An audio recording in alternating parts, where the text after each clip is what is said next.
What is going on, everybody? Welcome back to the Project Manga podcast, where we cover One Piece, My Hero, Black Clover, Mashle, Chainsaw Man, and Jujutsu Kaisen week to week. Back this week covering Weekly Shonen Jump issue number 30. Sorry, 30. And yeah, like I said, we'll be adding Mashle to the roster going forward here, and yeah, super excited to start covering it. It's a little on the gaggier side, but I feel like there's still can be some good discussion around it. Yeah, I think it'll be fun. Definitely. Yes, sir. Definitely deeper than it appears. Yeah. Yeah. Anyways, yeah, I'm your host, Eagle. What up, Kiko? Noxie. And Nickums. And as always, before we get started, we'd just like to say go ahead and visit that link tree in the description box down below, where you can find links to any and all of our online communities, audio listening platforms to consume the podcast on, as well as links to support the podcast if you would be so kind. And man, with that said, fuck.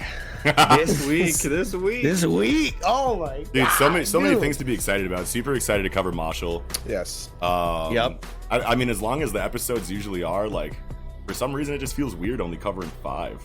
Like, we started with 7. And well, you know what I mean? We lost 2. The episodes have only gotten longer, but like last week we only had 4. And last week we only had 4. And that was super fucking weird. That was like, what the fuck is going on? Jujutsu Kaisen and Chainsaw Man battling for chapter of the week, as usual. But I mean, like, it's obviously one of those two. My Hero Academia had a fucking ridiculous chapter too. Amazing. I loved it. It's just crazy how they can just trade back and forth like that. They're all in such crazy, stages of their stories, and and I think we'll have something to say about Black Clover too. I mean, I think it was a good chapter. Yeah, absolutely. It's pretty good. Heat all around. Heat. So with that being said, man, let's just jump right into this shit. Hell yeah. Chapter 112 of Jujutsu Kaisen, the Shibuya Incident Part 30, and like, wow, what do you say, like Weekly Shonen Jump 30 and the Shibuya Incident 30. Oh, true. That's fire. Yeah. The cover for this chapter, like, immediately for me, like, as soon as I saw the cover, it set such an ominous tone. I don't know why. Like, there's nothing crazy going on, but just the way he's like holding him, and you can see the lines coming out on his face, the eyes starting to form. Yeah. And you just know those fingers are going down. Yeah. Oh, yeah, and you can see on his clothing. Shit is about to go down. That there are a bunch of all the fingers through. I didn't even realize that. I didn't even see that just now. Super That's tight. so tight. Whoa. That's so super tight, actually. Because that's it totally really is hidden in just like that's Gege's like pattern and like texture, like that shit's so tight. like design. Nice fucking Word. spot. I didn't even fucking realize. fuck, Did none of us dude? even notice that? No, I don't even think anybody talked about that in any of the group chats. No. That's fire. Well, it's really tight to like have the story already starting to be told on the cover. Like I know that kind of happens, but not really. Like this is like kind of breaking that wall a little bit there, where it's like this is really the first panel. Yeah, is our cover. Yeah. I love it. Oh yeah, tight, dude, for sure. Yeah, pretty fucking tight, dude. Wow, man, love this shit. Woo! But yeah, going into the chapter, man. You just see this like open book of the no fingers, like, Yeah. oh Yep, no! no 15. So 15 finger. 15 total finger, is in him 15. now. So he's eaten 15. Sukuna is 5 fingers away from complete strength, full strength. That's wild. That's wild. What kind of Yuji are we going to see after this arc moving forward? Well, that is crazy. Yeah. And does this feel like this shortens the story to you guys? No. I mean, just because he has. I mean, did you ever really think that like Yuji consuming these 20 fingers is basically the length of the story? Like, I mean, it kind of felt that way for a while, Well, especially at the because I think of it did, at the beginning, that's what was literally stated. I mean, Gojo said to him, like, you're gonna eat all 20, and once you eat all 20, we're gonna execute you. Yeah. And get rid of this Sukuna motherfucker. So that's what's popping. Yeah. Yeah, but I mean, yeah, definitely. And I mean, all this means is that it's going to take a really could be long possible. time for him to get any more fingers after this. That's another Yeah, thing that could be possible. I mean, like, it the could, rest of the or fingers are going to be really hard to come by, and like, or maybe the story just continues after he gets all 20. Like Gojo didn't really want. Like Gojo says, okay, the school's decision is to execute you, but his whole plan was, nah, we're about to turn you into a beast. Like you're about to be on our side. You can clearly assimilate these fingers into your body, and like you're the only one who can do this. So you're special. We're gonna, so like I can definitely see the story continuing after all 20 fingers are eaten, but like that, I don't know, like what would I mean, I could see it happening, but I couldn't tell you like the plot points really at that point, because like it's Sukuna is no longer like you would think present in the story if Yuji now has control over him, right? Or if he does, it might be a Naruto Kurama thing, which we don't really want that, right? I really doubt. I think we have more than enough evidence in the story to for us to know that it's not ever going to be like that. Yeah. At least I'm fairly confident about it. But it's like I can't imagine like a tag team like you're in, bro. Fist bump, like fuck not. That. Yeah, fuck that. And Sukuna's just more evil, like because Sukuna's clearly like just and like the Nine-Tailed Fox, like you never really knew like its motives. He just seemed mean. More scornful. Yeah. Yeah, exactly. Where Sukuna's got plans, right? Like he's just a murderer. He's like out to kill. He's like, I'm gonna fuck shit up. And that goes into like what I wanted to bring up about this chapter is just like how just Sukuna's presence is so crazy when he activates here. You know what I mean? And just like his first couple words here. First of all, he takes Jogo's hand off before he even realizes what happens. Discards it, or just takes it off. And then his first dialogue here is, "You have 1 second."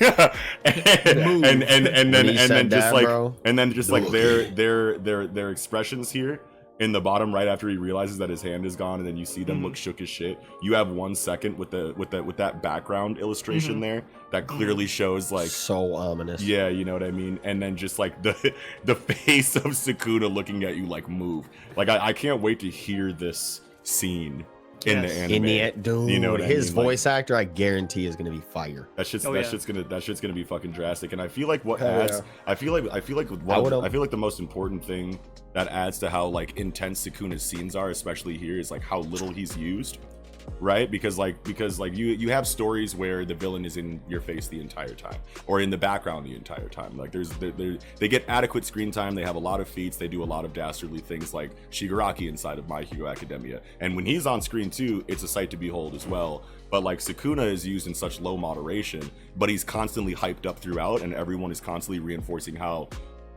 much higher of a level he is than everyone else and how scared they are of him, so that when he finally does show up here and like actually do things in the story, it makes it like that much crazier and that much more hype when he finally does activate, you know what I mean? Like yeah real quick, on the voice actor note, inside of the voice actors we're familiar with, who would you guys like to get Sukuna? We know who is Sukuna now.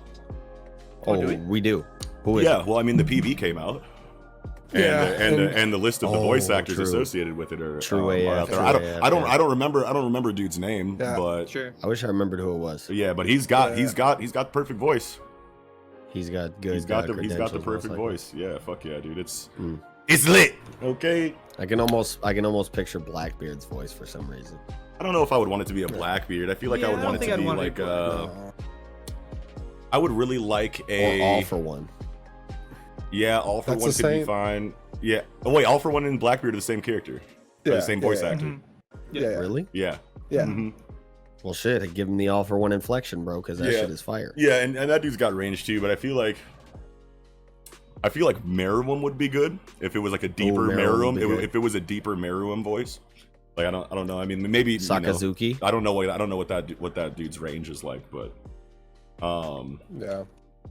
could be an Akainu. I don't know if I would like an Akainu. I mean, honestly, there's so many like goated like antagonist voices that like they couldn't miss if they chose like how about 7 or 8 to 8 of them. Doflamingo would be cool too. Yeah. Dofi's voice on Sukuna would be pretty fire. Yeah, okay, I found out who it is. Yeah, so thank you. Aizawa from Hero. Yeah, Fuck I yeah, did know that. fuck yeah. I did know that. Abakio from Golden Wind. Abakio. Oh wow. I did see that. I did see that. I Yep. could do Hell that. yeah. Yami from Black Clover. Hell Yeah. yeah. That guy. So his name is Oh. Junichi Suabe. Fuck yeah. Yeah, I'm here. Oh hell yes, dude. Yeah. A Bak, dude. a Grimjo Bak- from Bleach. Grimjow. Wow, that's right. Mm-hmm. Oh Okay, my okay. god. Just to What a And, goat. and Dandy from Space Dandy. Mm-hmm. What Big- a big range, goat, big range. bro. Yeah. So are there Yeah. any? Yeah. Just to kind of circle back to what Kiko was talking about earlier, I think it's not super outlandish to think maybe that, you know, I'm not saying this story's going to end in 20 chapters or anything like that, but I Yeah. think, you know, to say we might be at like, I remember Noxie saying something about, or somebody was saying something about how they heard that It was me. it was Kiko. What'd you say? That the plot line for the Oh, story yeah, is already split in like three thoroughly parts, laid out like a third and done. split into 3 parts, Yeah. and Gojo getting sealed is the end of part 1. Mhm. So like to say we might be a third of the way through the story already, I Yeah. don't think is super outlandish, just No. because Yeah. I feel like newer age stories are not geared to go as long Right. because like, it's just in it's terms really of- not the wave anymore. Right. Like a in terms of what we're long-running- talking about, though, like I think it makes perfect sense because I think you would definitely assume we are about a third through the story, Mhm. or you could Yeah. say maybe a quarter or something. But like a third, I think is a good guess, but not 75%, which is 15 out of 20. You know what I mean? We're Right. definitely not 75% through the story, Definitely, which I am definitely. happy with because I do not want this to be over in 25 chapters or whatever. I Definitely definitely not. do not want it to Definitely be not. over in 25. Yeah. Give me another 200 and I'll be chilling. Give me another 224. Just like Yes, please. going back into the chapter, just like the shit that this man does right Mhm. away, seconds after Yeah. being awake. It's just Yeah. like you don't see shit like this all that often in shonen storytelling. I feel like Handling nowadays. business, bro. It's Yeah. like you don't Wing see split. you don't see like you don't see death like this, just like drastic, like like it's nothing, death scenes like this outside of Chainsaw Man and Jujutsu Kaisen. You know what I mean? Like a lot of shonen writers are really sparing with it, obviously because of the demographic, I would assume. Mhm. But like Jujutsu Kaisen and Chainsaw Man just aren't afraid to kill characters, but whereas Chainsaw Man, it might seem a little bit more like for like Par for the course. par for the course, and on like the shock value like side of things, like just doing it. Well, I don't know, I don't really want to speak for it like that, but Jujutsu Kaisen, you can tell that like it's a really big deal whenever someone does die, but it can happen at a moment's notice. You know I what feel mean? like It's they definitely really not had anywhere the close way- to arbitrary.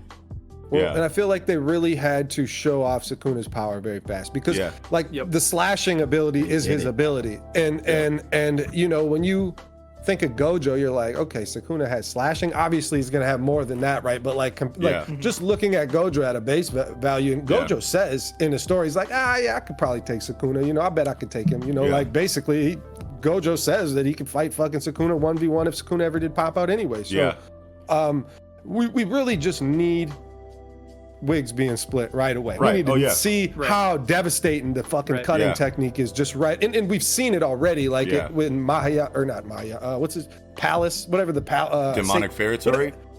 Yeah, that's what it used to be called. That's the fan scan, but it's a Malevolent Shrine now. Malevolent Shrine. Ooh, I like that. Yeah. You see it in that territory, So Yeah. I mean, but And you also need to display this level of power based on last chapter, Jogo obliterating like 5 people or whatever it was, Yes. flame attack. So whatever Sukuna does has to be more intense than way that. Otherwise least it's just like, above oh, Jogo's better. No, Jogo's not better. No, So not at all. You gotta And- show some Well, hardcore without even attacks. doing anything that was conveyed. And Like, just that's the dialogue. Noxie was bringing this up with the paneling and the art. Like mhm. the weight of this man's presence was so well conveyed. there it and is. like Amazing. it honestly had me basically feeling exactly like Jogo and these girls the entire chapter. Like when he said like 1 second, I'm like, oh shit. And when he like pops up and Jogo jumps back, I'm like, oh shit, you get out of there. And then fucking he slices his fucking head off. I'm like, oh right. And that's bro, actually the next. So I'm literally like when oh you, my god, this dude Sukuna's going crazy, bro. I use the term butt clenchy a lot, but when And you then actually, my- I use the term butt clenchy a lot, Just but when like, you my like, girls get diced up, bro. So just go into something else. oh well, yeah. So like I'm sad my girls got taken out, bro. Yeah, for sure. But I don't know. I was just gonna say, like, while you were kind of like going crazy about Sukuna there. I use the term butt clenchy a lot, but when it actually brings a physical butt clench, like an actual butt clench, that's big saying doo-doo something. hours in this chapter. And fucking I don't know, his dialogue here, you know what I mean, is just so like fitting of like the evil kind of character that he's been built up to be. Whenever he talks, you can just tell that he is every bit as, you know, a reason to be worried as people make him out to be. You know what I mean? He's like, you holding your head a little bit too high, don't you think? And they're like, oh shit, and she fucking grabs him, and like this is very Meruem energy, like right after birth. Yes. You know what I mean? Like right after birth, like Meruem just being born. This is the kind of shit that he was doing in his story. You know what I mean? Just indiscriminately lopping heads off. You know what I mean? With that big ass tail. You know what I mean? And that panel of Jogo with the top of his head cut off was just like, what the fuck, bro? Yeah. And what he says Dripping directly blood. after that, the boughs that bear most hang lowest. Yeah. But yours seems to not bear much or whatever. I'm like, damn, that's... I love that. You thought kneeling on just one knee would be enough. Was enough. Right. Yeah, no. Yeah, that's spilling pretty, down. pretty intense. Very fitting of his character, King of Curses. You know what I mean? Like we have all of these encounters with all of these curses that have all of these different threat levels. You know what I mean? And then you know that he stands at the very top, and he can be on screen for literally 4 panels, and you see what sets him apart from everyone else. And there's no question, it's undeniable. Right. But going into this bit with Sukuna and these girls, who was it that called this bit that? I mean, it probably wasn't too outlandish or hard to predict. I said they were still alive. I was pretty confident. No, that they would try and get Sukuna to like get Geto out of there. I said that last week. I think Yeah, I said that. Too, but I think we definitely called that one for sure. Yeah, for sure. But I mean, like, when I was talking about it, I thought it was actually going to be a thing. You know what I mean? I thought that he would actually be like, all right, fine, yeah, I'll go get this Geto dude for you. But I mean, like obviously he's just like 1 or 2 fingers ain't enough. Schmack, evaporated. You know what I mean? So like, and that was crazy too. It's crazy. Yeah, and just that she gets Atomic Samurai. You know, like swear to God, which she gets my hero.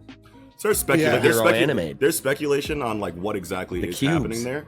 Yeah, like her pixel, like is she pixelating? Like was that part of her ability trying to escape with the phone, but not really because she pointed the camera at Sukuna though. That's like right. I know, but that doesn't. I mean, it's a 2-way camera. You know, you are pointing the camera, but I'm pretty sure the picture. Yeah, if I go look back, and I'm pretty sure the Sukuna picture has dialogue here that says like the ability probably like has to do with whoever is the focus of the picture, whoever is being photographed or whatever. That doesn't mean that he has to be right. I mean, we can probably assume that he is. Yeah. But I mean, there's speculation that she got diced up in cubes like that because of the phone ability. There's speculation that she got diced up in cubes like that because of Sukuna. My homeboy Rich on Twitter, Straw Doll user Richie, says that it's maybe his Sukuna's slashing is some kind of like hidden thread technique. Where it's like that's like kind of what strings. I was gonna say too. Yeah, it's like strings. Well, and I don't know about just waves of slashing. Like I was saying, like the ability has to be shown off here, and that's why I don't think she's actually pixelating. I saw that too, that people were saying that, but Richie was talking about like invisible threads though, like literal strings, like a Doflamingo kind of situation. Yeah, and that's cool. And that's, I mean, that's kind of really the same thing. I mean, I was just slashing waves, whatever, if it's energy or, you know, just Juryoku wave slashing or whatever, or just, you know,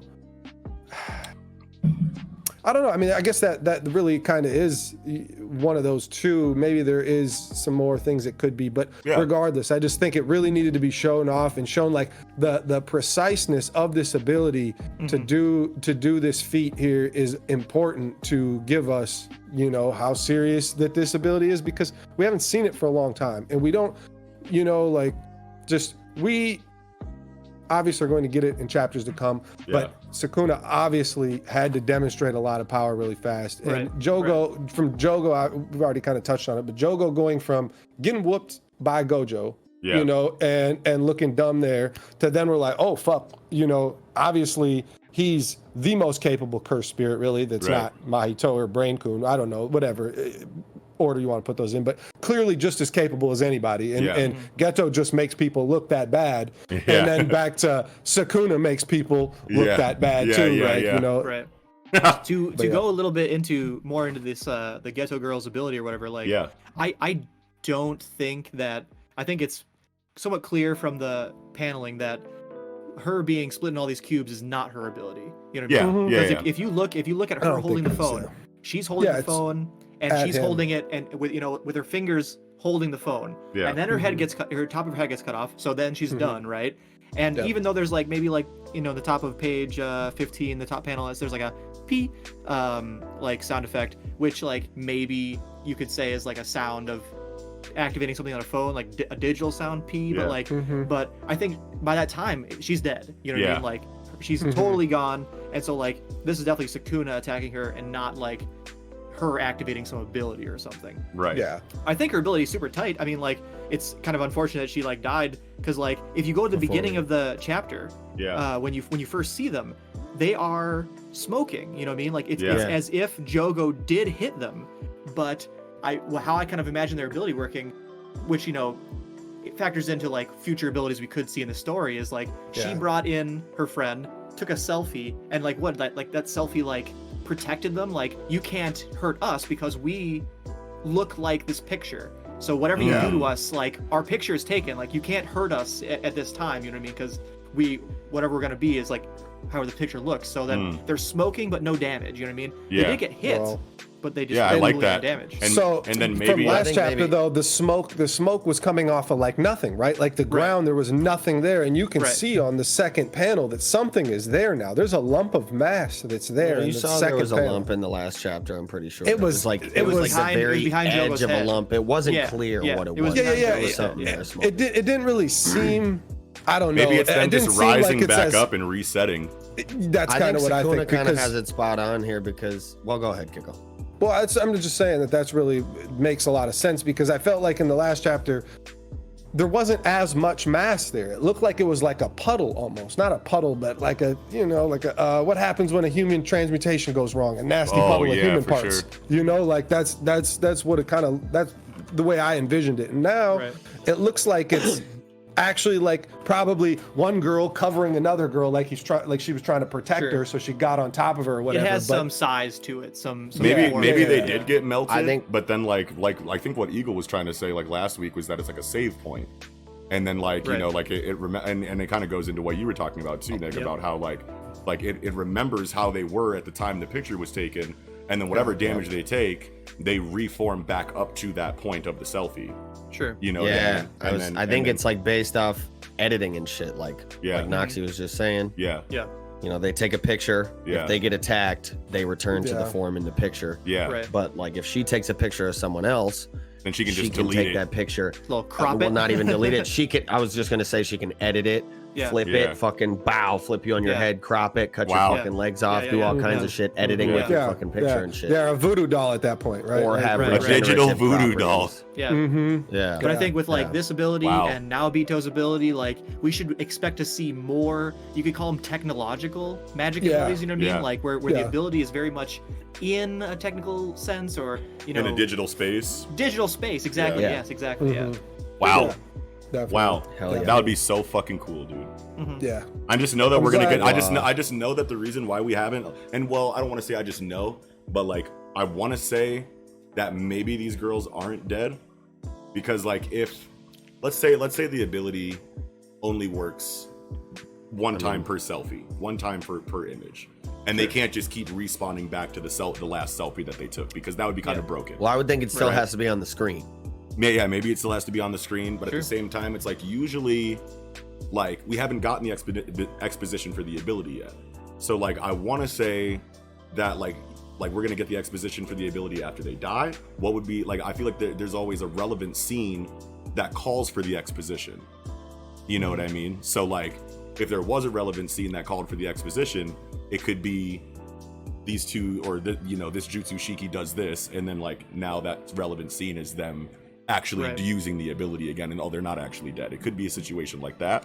Obviously, it looks like they're very obviously dead. I was thinking, but like, if you take into consideration that, say, last chapter they were burned alive, you know what I mean? And in this chapter we see this hunk of flesh, you know, on fire, which is maybe two girls like protecting each other or whatever. They were dead then, quote unquote, right? And they lived. Maybe they survived again. Maybe they survived this. I would be okay with that. I like these characters. Yeah, me too. I'm the only reason why I'm just saying that is just because like I can't imagine like a situation where we get the exposition for that ability, because obviously that ability is relevant and it's being used multiple times without the exposition there. So what, we're going to get exposition later while they're already dead about what their ability is, and it's not related to them actually using it anymore. Yeah, why would you do that? They're either alive or we never get the exposition. Exactly. You know? I think something that could be fire is, you know, obviously Juryoku persists after death. And here we go. So something that could be fire is if it's like the climactic moment with Geto, and it's like the fight going down, and all of a sudden the paneling just breaks to narrator exposition about this ability. Yes, like it's literally just paneling of the fight, and all of a sudden it's just like, picture ability works like this. Yeah, you know what I'm saying?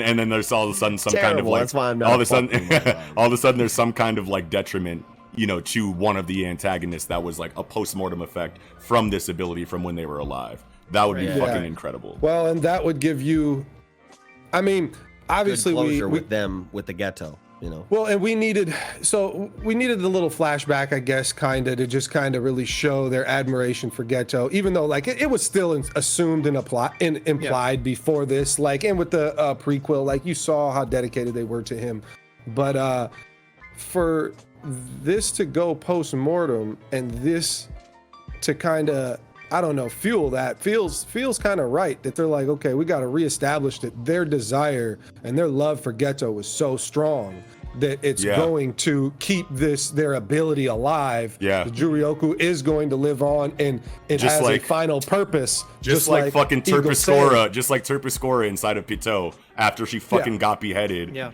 and the post-mortem effect like gave her one last lunge at fucking Gon when she cut his arm off.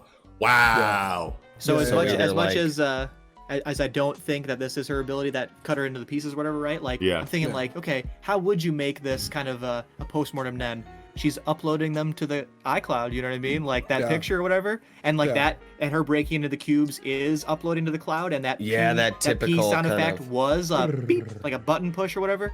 And bro, like I still don't think it makes sense based on how her hands are on the phone and how she gets her head cut off before the P sound. But like, what if that was like, I'm just gonna upload us to the cloud. Don't worry about it. Wow, dude. A picture of Sukuna too.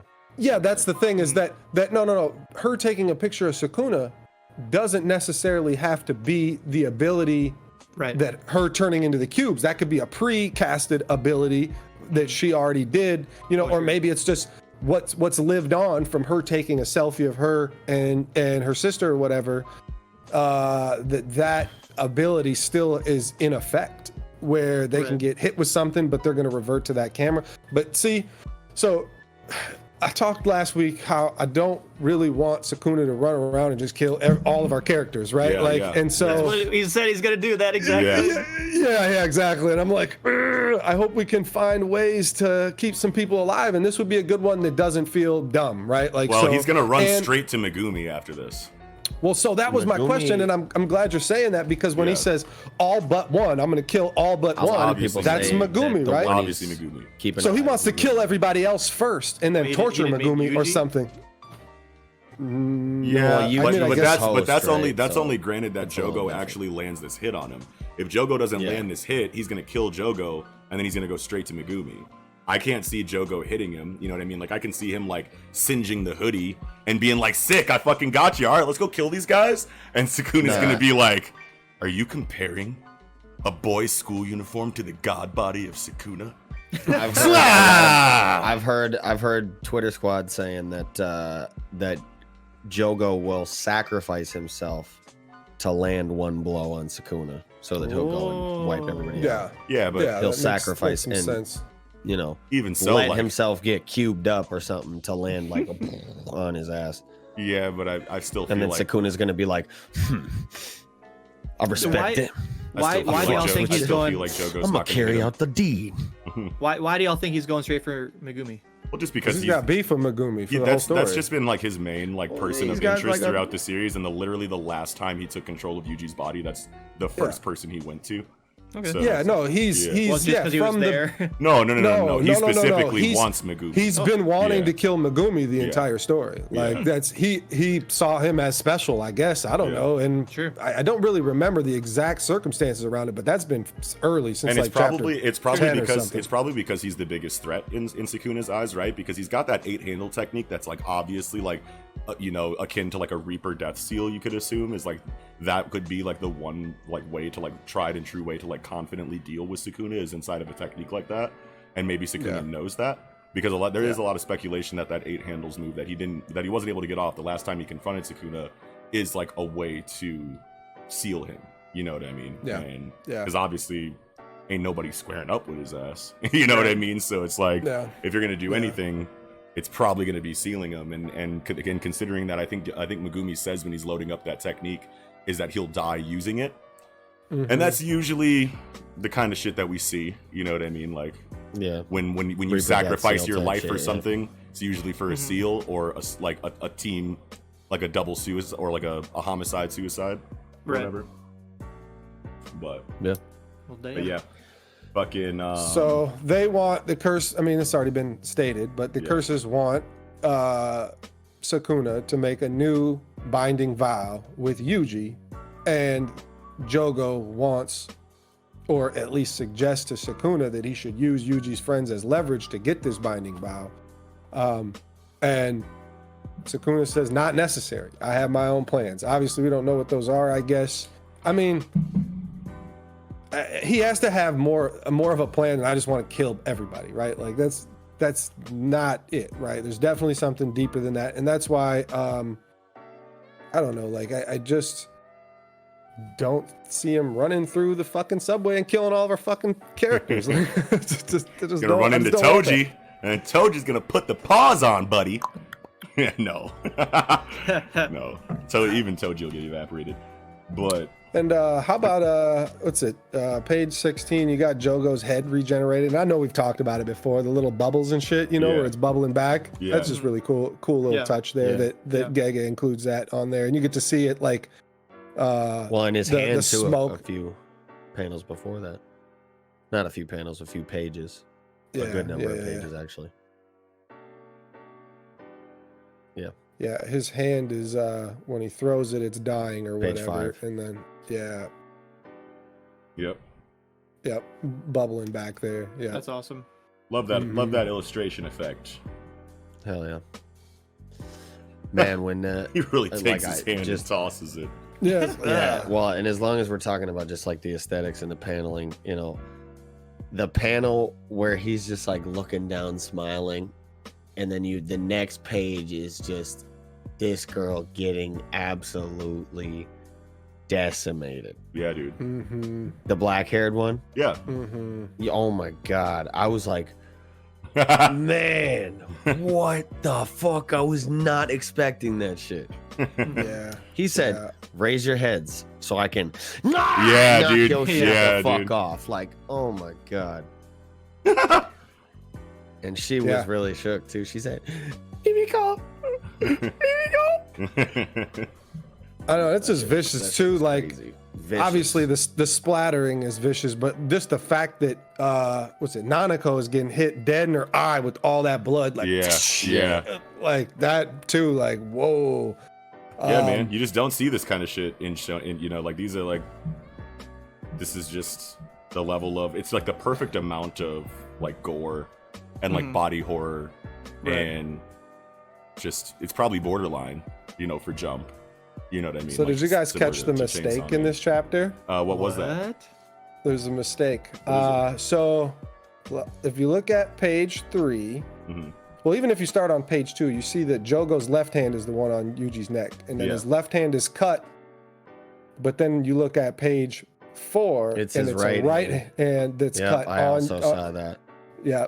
Wait, what? And then it's on page 3. Page 3, you see Jogo's hand cut off, right? Yeah. Page Next 2. Page. That's a right hand. Page 2, you see him holding Yuji up with his left hand on his throat, right hand putting his shit in his mouth. Yep. And then Jogo's Page left 3. hand is the one that's cut off, but page 4 is the one where it's a severed hand on Sukuna's neck. That's a right hand.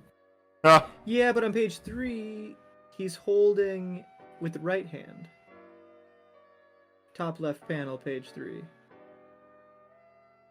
He's looking over at the Geto Yeah, he girls, just changed hands. Holding with the right hand. Yeah, he just changed Left hands. hand. Left hand gone. Right hand can still be on the face. I don't know if that's necessarily a mistake. You see what I'm saying? Yeah, he just he switched hands because he's looking to his left now. No. No matter what, the left hand is severed after that panel, and the right hand is severed on. Oh no! I guess maybe that's not severed in that panel. Not severed. Okay. And So, that maybe panel not. right before his hand gets cut off, you can see. Nice try, Kiko. You can All right. see his. Seen it his wrong. Seen right it hand wrong. on the then. shit. And really, he might not even be grasping. Don't ever it, disrespect 'cause Gege like that again, pimp. He could still mean- just be kind of holding it above his face, you know. Yeah. Yeah. It just the way you don't get enough of the panel when it's on, Sukuna / Yuji's face right here, where it's the left hand, because is that a sleeve? It looks like it's severed right there, but It's a right hand, but yeah, it looks like, is it severed or is it? yeah, that's what I mean. Yeah. That's what I mean. Right hand. Yep. But yeah, it's got to be a sleeve. It's a sleeve. Yeah, for look at the very bottom of that page. Yeah. Page 4. You can see a hint of his pattern of his A clothing. little ruffle. That's on right. it. Yeah. Yep. That is right. But, All right, my bad. right. No That's mistake. Chapter really. Don't let it happen Yeah. again, player.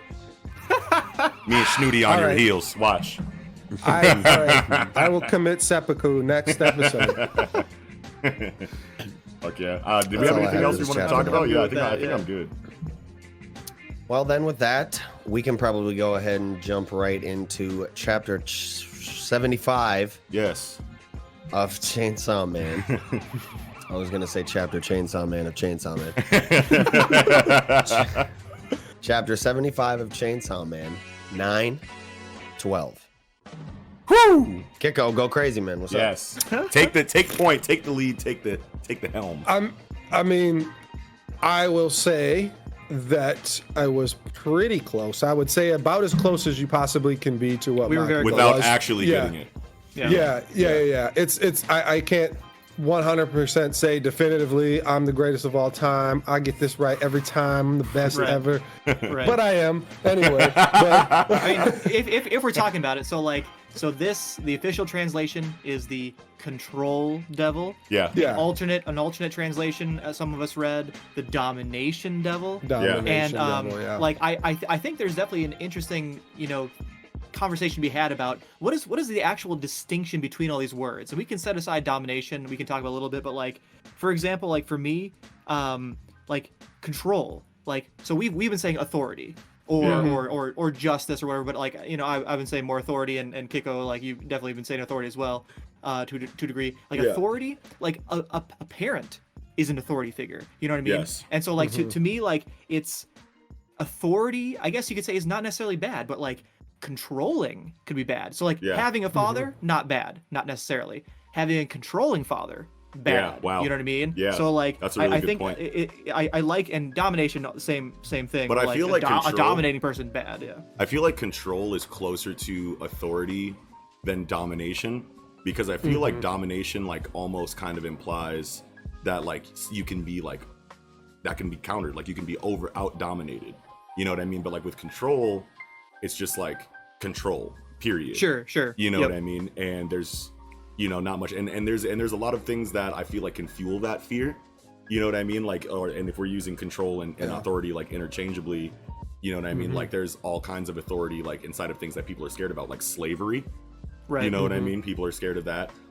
Control in regards to conspiracy theorists and the control that master puppeteer warlords in the background, controlling countries and whatnot behind the scenes. They're scared of the control that they have over the media and that they have over people, and how they start quarrels, on the internet by feeding information in that they know is going to cause contention, in the airwaves. Control brings up things of loss of autonomy. Yes. Having your free will taken away. Yes. And or which we see her do your all the time. Yeah, exactly. And it's Yeah. if you think of a human being, you know what I mean? What is one of the most terrifying things you could possibly imagine? being conscious but not in control of your body. You know what I mean? Or your opinions or your actions or anything. That's like super terrifying. Yeah. Very cool. Yeah. Wow. Yeah, I'm glad you brought up free will too, because obviously the United States is the natural enemy to somebody who wants to take your free will away, because we are the land of the free. Yeah. So like it's makes a lot of sense that's what Makima is doing, especially when Bill Clinton says what's this for the record, like, we do not know it's Bill Clinton necessarily. It's 97. It's 97. I know, but it's an alternate timeline where the Soviet Union still exists. Yeah, Soviet for sure. Union No, it isn't. No, it isn't. Soviet Union exists. They said the Soviets. Okay. Yeah. I know. And there could be like a deep state situation there, but regardless, so we know this is for sure 1997 because you talk about 13 years ago when you have Aki's flashback when he's getting attacked by the gun devil. It says the USSR right there. Yeah. And 13 years ago would be 1984, which Yeah. USSR was still when the gun devil is activating after Bill Clinton says it's gives the sacrifice. It says the gun devil appeared at this time on this day and did the thing that he summoned him for. Yeah. So like, I am not denying that we officially have the year this takes place. But it is 1997. It's the Bill Clinton thing that you're saying. But I'm saying this is an alternate timeline, because in our timeline, in reality, Soviet Union dissolved in 1991. Yeah. And so it is 1997, but the Soviet Union still exists. This is an alternate timeline. We do not know who is president, that's all I'm saying. Yeah, that's right. Sure. Right. We'll call him Bill Clinton. That's funny to me. I'm happy with Bill Clinton. Yeah, we can call him Bill Clinton. Yeah, it looks like Bill Clinton. It kind of does look like Clinton. Yeah. I mean, definitely looks like a white gentleman. Average president. But I feel like we all really slept on the gun devil here. Yeah, dude. I mean, because I feel like there was a time where we were all on the show, like officially saying, like, man, I don't know how the gun devil can be so OP, re-DD, like it's just a gun. What the fuck? Look at this man. Yeah. Well, we had the dialogue of how he just destroyed fucking 500,000 people in Japan and whatever, 1 million people in the 20 US or something. Seconds or whatever it is. Yeah. So like, I mean, I don't know. I wouldn't say I was slipping on him or anything. No, because we were having. I did not imagine him to be so big. We were having. Yeah, I wasn't ready for him to be that big, but we were having dialogues that were saying like, we know the gun devil did all of this drastic damage, but like, look at Retsei. You know what I mean? Like, and obviously, her capability is not any. Obviously, obviously her capability was not any, like what she showed us was not anywhere near the scale of damage that the gun devil obviously did. But still, we're sitting here like, how the fuck is she so broken? Like what is the gun devil then? Like we were saying things like that. Yeah. I think at least me, and I felt like people were pretty much on board with me here, is I was saying that it wasn't actually the gun devil, it was the hybrid, because of I've been saying that just with the way Retsei and Denji are new age weapons, and Katana Devil is older, and the gun devil would be somewhere in between their age or something like that. But yeah, I mean, we do have obviously clear confirmation that this is the whole ass devil. Look at this design, dude. Look at this design. I don't understand, like, where is this motherfucker chilling? Where does he cool it at? He's too fucking big. In that line of thought, like, didn't we just get exposition that, or I guess, maybe a lie from Makima that, like, United States has a chunk and Soviet Union has a chunk and China has a chunk? Yeah. Like, did they all give all of the parts to the United States, or was the United States, because of the sacrifice, because of the contract trade of 1 year of lifespan for every American, did that just give their piece of the gun devil, like, okay, I'm back, like, doesn't matter, all these parts doesn't matter? It's weird. Maybe Makima was full of shit. That could have been a lie. I mean, like, she's a fucking liar, so yeah, definitely. And well, she clearly lied because she said the gun devil's already dead. Well, she said a lot of things. I mean, first we were saying that there was already parts scattered. That's what we were going on the adventure for, or whatever. Obviously it's a very shonen adventure manga, but like that's what we were, told earlier, and then we were told, okay, no, actually it's already dead, and the parts are already split up everywhere. It doesn't really exist. These parts aren't actually V-recarding us towards the main part, or maybe it was, because if you look at the Gun Devil, his bottom half might not be there. That might be his bottom half, just the bullets floating. That's such a sick design, though, dude. Like, or maybe his bottom half is missing. Wow. That is a very, very good point that I did not consider. Yeah. You know, yeah, and maybe those bandoliers are like kind of a, not a skirt situation, but like stuff that hangs down his legs. Yeah, kind of. normally it'd just be like a sash or a skirt or whatever, and he would have legs, but because of the other parts in the other countries, then he doesn't have that or whatever. That's a great point. Yeah. So is Makima waiting for the Gun Devil on the shore? That is my exact. Wow. Okay, so I was literally thinking about the exact same thing, and like, who's she waiting for? I do not think she's waiting for the Gun Devil. You know what I mean? No, I don't think so either. Why would she know Bill Clinton is about to sick the Gun Devil on her? You know what I mean? Yeah. Why would she know that? Yeah. I don't think she's waiting for the Gun Devil. Yeah, and it's okay. Yeah, she could have already brainwashed him. She already controls him, and like, yes, sure. like, so she could, but like, it just doesn't seem like that's how it's happening to me. I don't know. Yeah. Well, and I don't know. You got a feeling. Well, yeah, maybe they got devil's, observation hockey and can all sense other devils and when shit's about to pop up. Here, he says, fearing and strengthening Makima is nothing less than the history of humanity. Everything, even resistance, may be but a step on a predictable course. So he himself here implies that, like, okay, she just might even know what the fuck I'm trying to do here and already be predicting it. Yes. And just know what the fuck is going down on some omnipotent shit. So, yeah. And she very well could be. I actually have a lot of opinions about that sentence he says. You know what I mean? If we want to switch gears to that, because like to me, this calls to me like, you know, he says the entirety of human history. You know what I mean? Like the history of humanity is completely tied to, you know, Makima and all this, because how I see it, kingdoms, emperors, governments, the police, like they want control. You know what I mean? They want control, and they want you and me and everyone to respect that control, to fear that control, and to take their control seriously. And so, what I think that sentence means is that he's leading a government. We've had all these governments and kingdoms for thousands of years, all across human history. But the fact, even making these governments, has caused the fear of control in the people, in the whole, all humans in the whole world. So every single step governments take to exert control and to, you know, be a government has created Makima and strengthened her for thousands of years. You know what I mean? It's a vicious cycle. Yeah. Wow. Yeah, exactly. Because people constantly want control, but they constantly fear being controlled. So right. And that's kind of going back a little bit where we were talking about just the worst possible piece that will descend upon humanity, right? Like, is that free will being taken, and that everybody is just going to be a bot? Yep. I mean, that kind of makes sense, so. but I mean, on some modern world tree shit. What'd you say? Here's the thing that I'm thinking. Like, the thing I'm thinking is weird that. Oh, he said the world tree. On some Madara world tree shit. Yeah. Just trying to put everybody infinite in Tsukiyomi. Yeah. But see, like, that goes into like a really big philosophical argument that, like, I love researching all the time, is freedom versus security. You know what I mean? So, like, when you have, you know, obviously you want everybody to be free, but if everyone's going to use that freedom to destroy themselves, then like, how, like, do you want your government to step in and secure everyone to make sure that they don't kill themselves? You know what I mean? Yep. And if you do allow your government or your ruling authority, you know, to apply that security, how far do they get to go to protect you?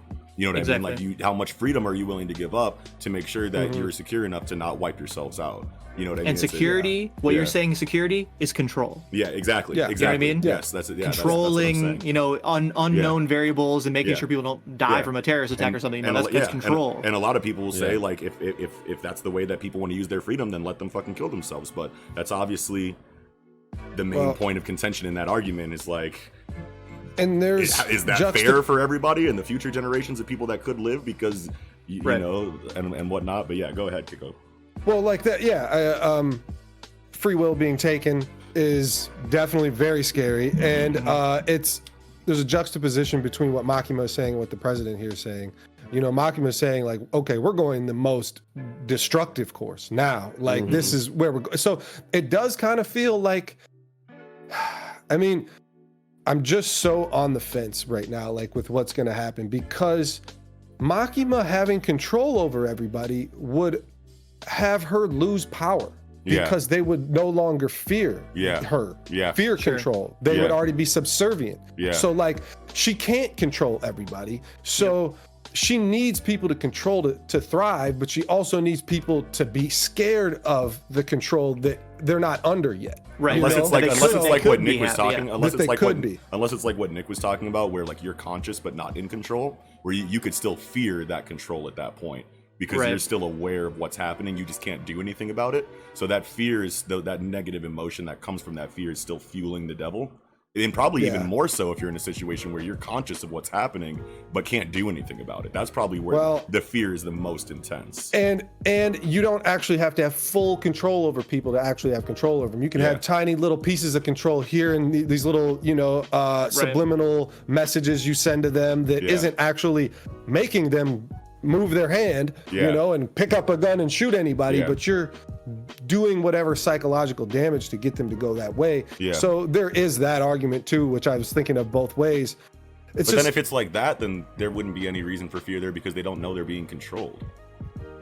No, they'd be like, why the fuck am I doing shit? Oh, just like Aki and Angel have been questioning, what the fuck's going on right now? Yeah, you're right. So I feel like there is definitely credence to that too. It's just really, I'm really, who exactly is the villain here? And obviously we've been saying Makima for a long time, but this chapter is kind of at least giving me some inkling of a doubt here. I'm still on board with that she could Makima being end boss, right? Or it's like, it's the Meruem situation where like Meruem is talking about, I'm going to create a society so fair the word inequality is taken away, you know what I mean? Like, and so you're like, oh yeah, fuck yeah, dude, I'm totally on your team, but he's a bad guy, you know what I mean? And so like Makima could still be opposed to what seems to be a bad side.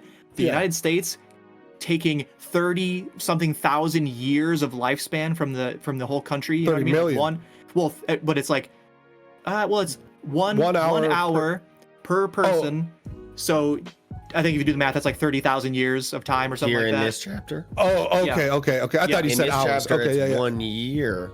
I'm saying if you do 1 year times 300 million divided by 24 divided by 365 is, I think, about 34,000 or something like that years of lifespan that was taken collectively from the whole country, assuming a population of 300 million or whatever. I'm just saying that, like, who's the bad guy here? And he's using the gun devil. He just killed tons of people instantaneously using the gun devil. That's kind of bad, you know what I mean? People there's definitely a lot of people that had less than a year to live of their life and who just dropped they just immediately died. Immediately died.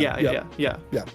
Definitely. So that's crazy. That's crazy to think about. Literally just walking down the street. Well, so is that, would you guys factor that? Okay, so would you say that within Chainsaw Man there is an aspect of fate and people that would die in freak accidents even would drop dead? Like people that weren't necessarily like terminally ill and had less than a year to live, like say you were quote unquote like fated in Chainsaw Man to get fucking mauled. That's a great question. I think so. Based on the future devil, who says, so, I know you're going to die in more this time. People died. Or the curse devil. So Aki asked the curse devil, how much time do I have? And the curse devil said, you have 2 years or whatever, right? So we know definitively that like fate, quote unquote, at least is a mechanic in this universe for sure. But I'm curious on that math. Like, so is it not just 1 year per American? That's like 240 million years or more than that. Oh, maybe you're right. Maybe I did do that math wrong. Yeah, because I feel like you were taking times a year times 365. And that's what I wanted to talk about. Year per person. So whatever the population. 300 million years. No, you're right. You're totally right. 300 million years. Just 300 million years. Oh my God, that's even worse. That's really bad. To summon him for 12 seconds. Like I was taking a day from every person. Nuts. Yep. So I have a question though. Who do you guys think on page 10? Who do you guys think Makima is saying come to? Not the gun devil, I'll tell you that much. She's looking down. She's looking like straight ahead, 10 feet in front of her. She's looking straight ahead. On page 10. With the cross. She's on the looking at basically like us, like as if we're looking through the point of view of whoever she's talking to. Yeah. She's saying. That's why it's like not the gun devil. She's got her hand outstretched. She's talking to God, bro. The God devil? She's talking to Jesus. They're on water. Gonna come. He's gonna come stepping in his Giuseppe steppers. Like, hey y'all, schnibbity Shout out Sensei Leglo. yeah, shout out Sensei. But yeah, I don't know. She says come with the cross there. I don't know. You could assume it would be like God or something like that. Yeah, because who controls the most? Church gets who controls the most? You know what I mean? Yeah. Like religion controls the most. Yes. You know what I mean? mean? Not so much anymore. I don't know. Yeah, I mean, you never know. But like, no, hey, it's no, 1997 here though, so it's like, Donald Trump's not going to get excommunicated from the church for making terrible fucking decisions. Like it's just not. Right. No, but they still got a lot of money and a lot of power, No, the government says, "Oh, you guys want nonprofit exempt status?" Then shut the fuck up. And so now the government is in charge of religion now, but it used to not be that way 300 years ago or whatever. However many, All right, yeah. Project politics. All right. Project politics. But I'm super curious about who Makima is waiting for, because in my opinion, very clear, not the Gun Devil. And so but then who is she waiting for? I have no idea, man. I know. And I feel like once we see what it is, we're gonna have evidence of who it was there the whole time. I feel like it's not going to be a wholly new character, a wholly new concept that's completely new to the series. I feel like it's going to be like a duh, or a, why didn't I think of that, or like a holy shit, it's this person. Yeah. In that regard, so in terms of the year 1997, you know what I mean? And I was thinking before this chapter, like what year is it in this story? Yeah. And I flipped through the entire series, just really quickly to see if I could find what year it was. Yeah, you said you were doing that. Right. So obviously you couldn't find it. This is the first time that we've gotten the year, whatever. Yeah. Chapter 56, they mentioned payphones. Chapter 73, in someone's hotel room or something, a rotary, one of these old school rotary phones is ringing. Yeah. So we've gotten a lot of hints over the course of the story. This is actually in the past with a the little tech. bit. Yes, yeah, definitely. With the tech. No one has a cell phone. No one has cell phones or anything like that. Right. And I thought about that too, based on what cars are in this thing too. Like I could look at the cars and I knew. Yeah, I the was cars too. Why didn't I assume this was the 90s the whole fucking time? I should have known. But I just assumed too in Japan. They got still. They're gonna keep their nice 90s joints around and whatever. I didn't really assume too much. Toyotas go long as sail. Did you guys have anything that you have prepared to say about all these names that we got here for casualties here? Because shout out to the typesetter. Shout out to the typesetter for sure. Yes. But at the same time, it's like if you look at a lot of these names, you're seeing a lot of names from Jump here. You're seeing Kohei, Nanami, Yusuke, Shoji, Megumi. I mean, those are just. You get I know that, but then you get like a random Brian in here one time, which was weird. I saw a Jennifer. I saw a Jennifer somewhere. You saw a Jennifer Noda. Yeah, Jennifer Noda.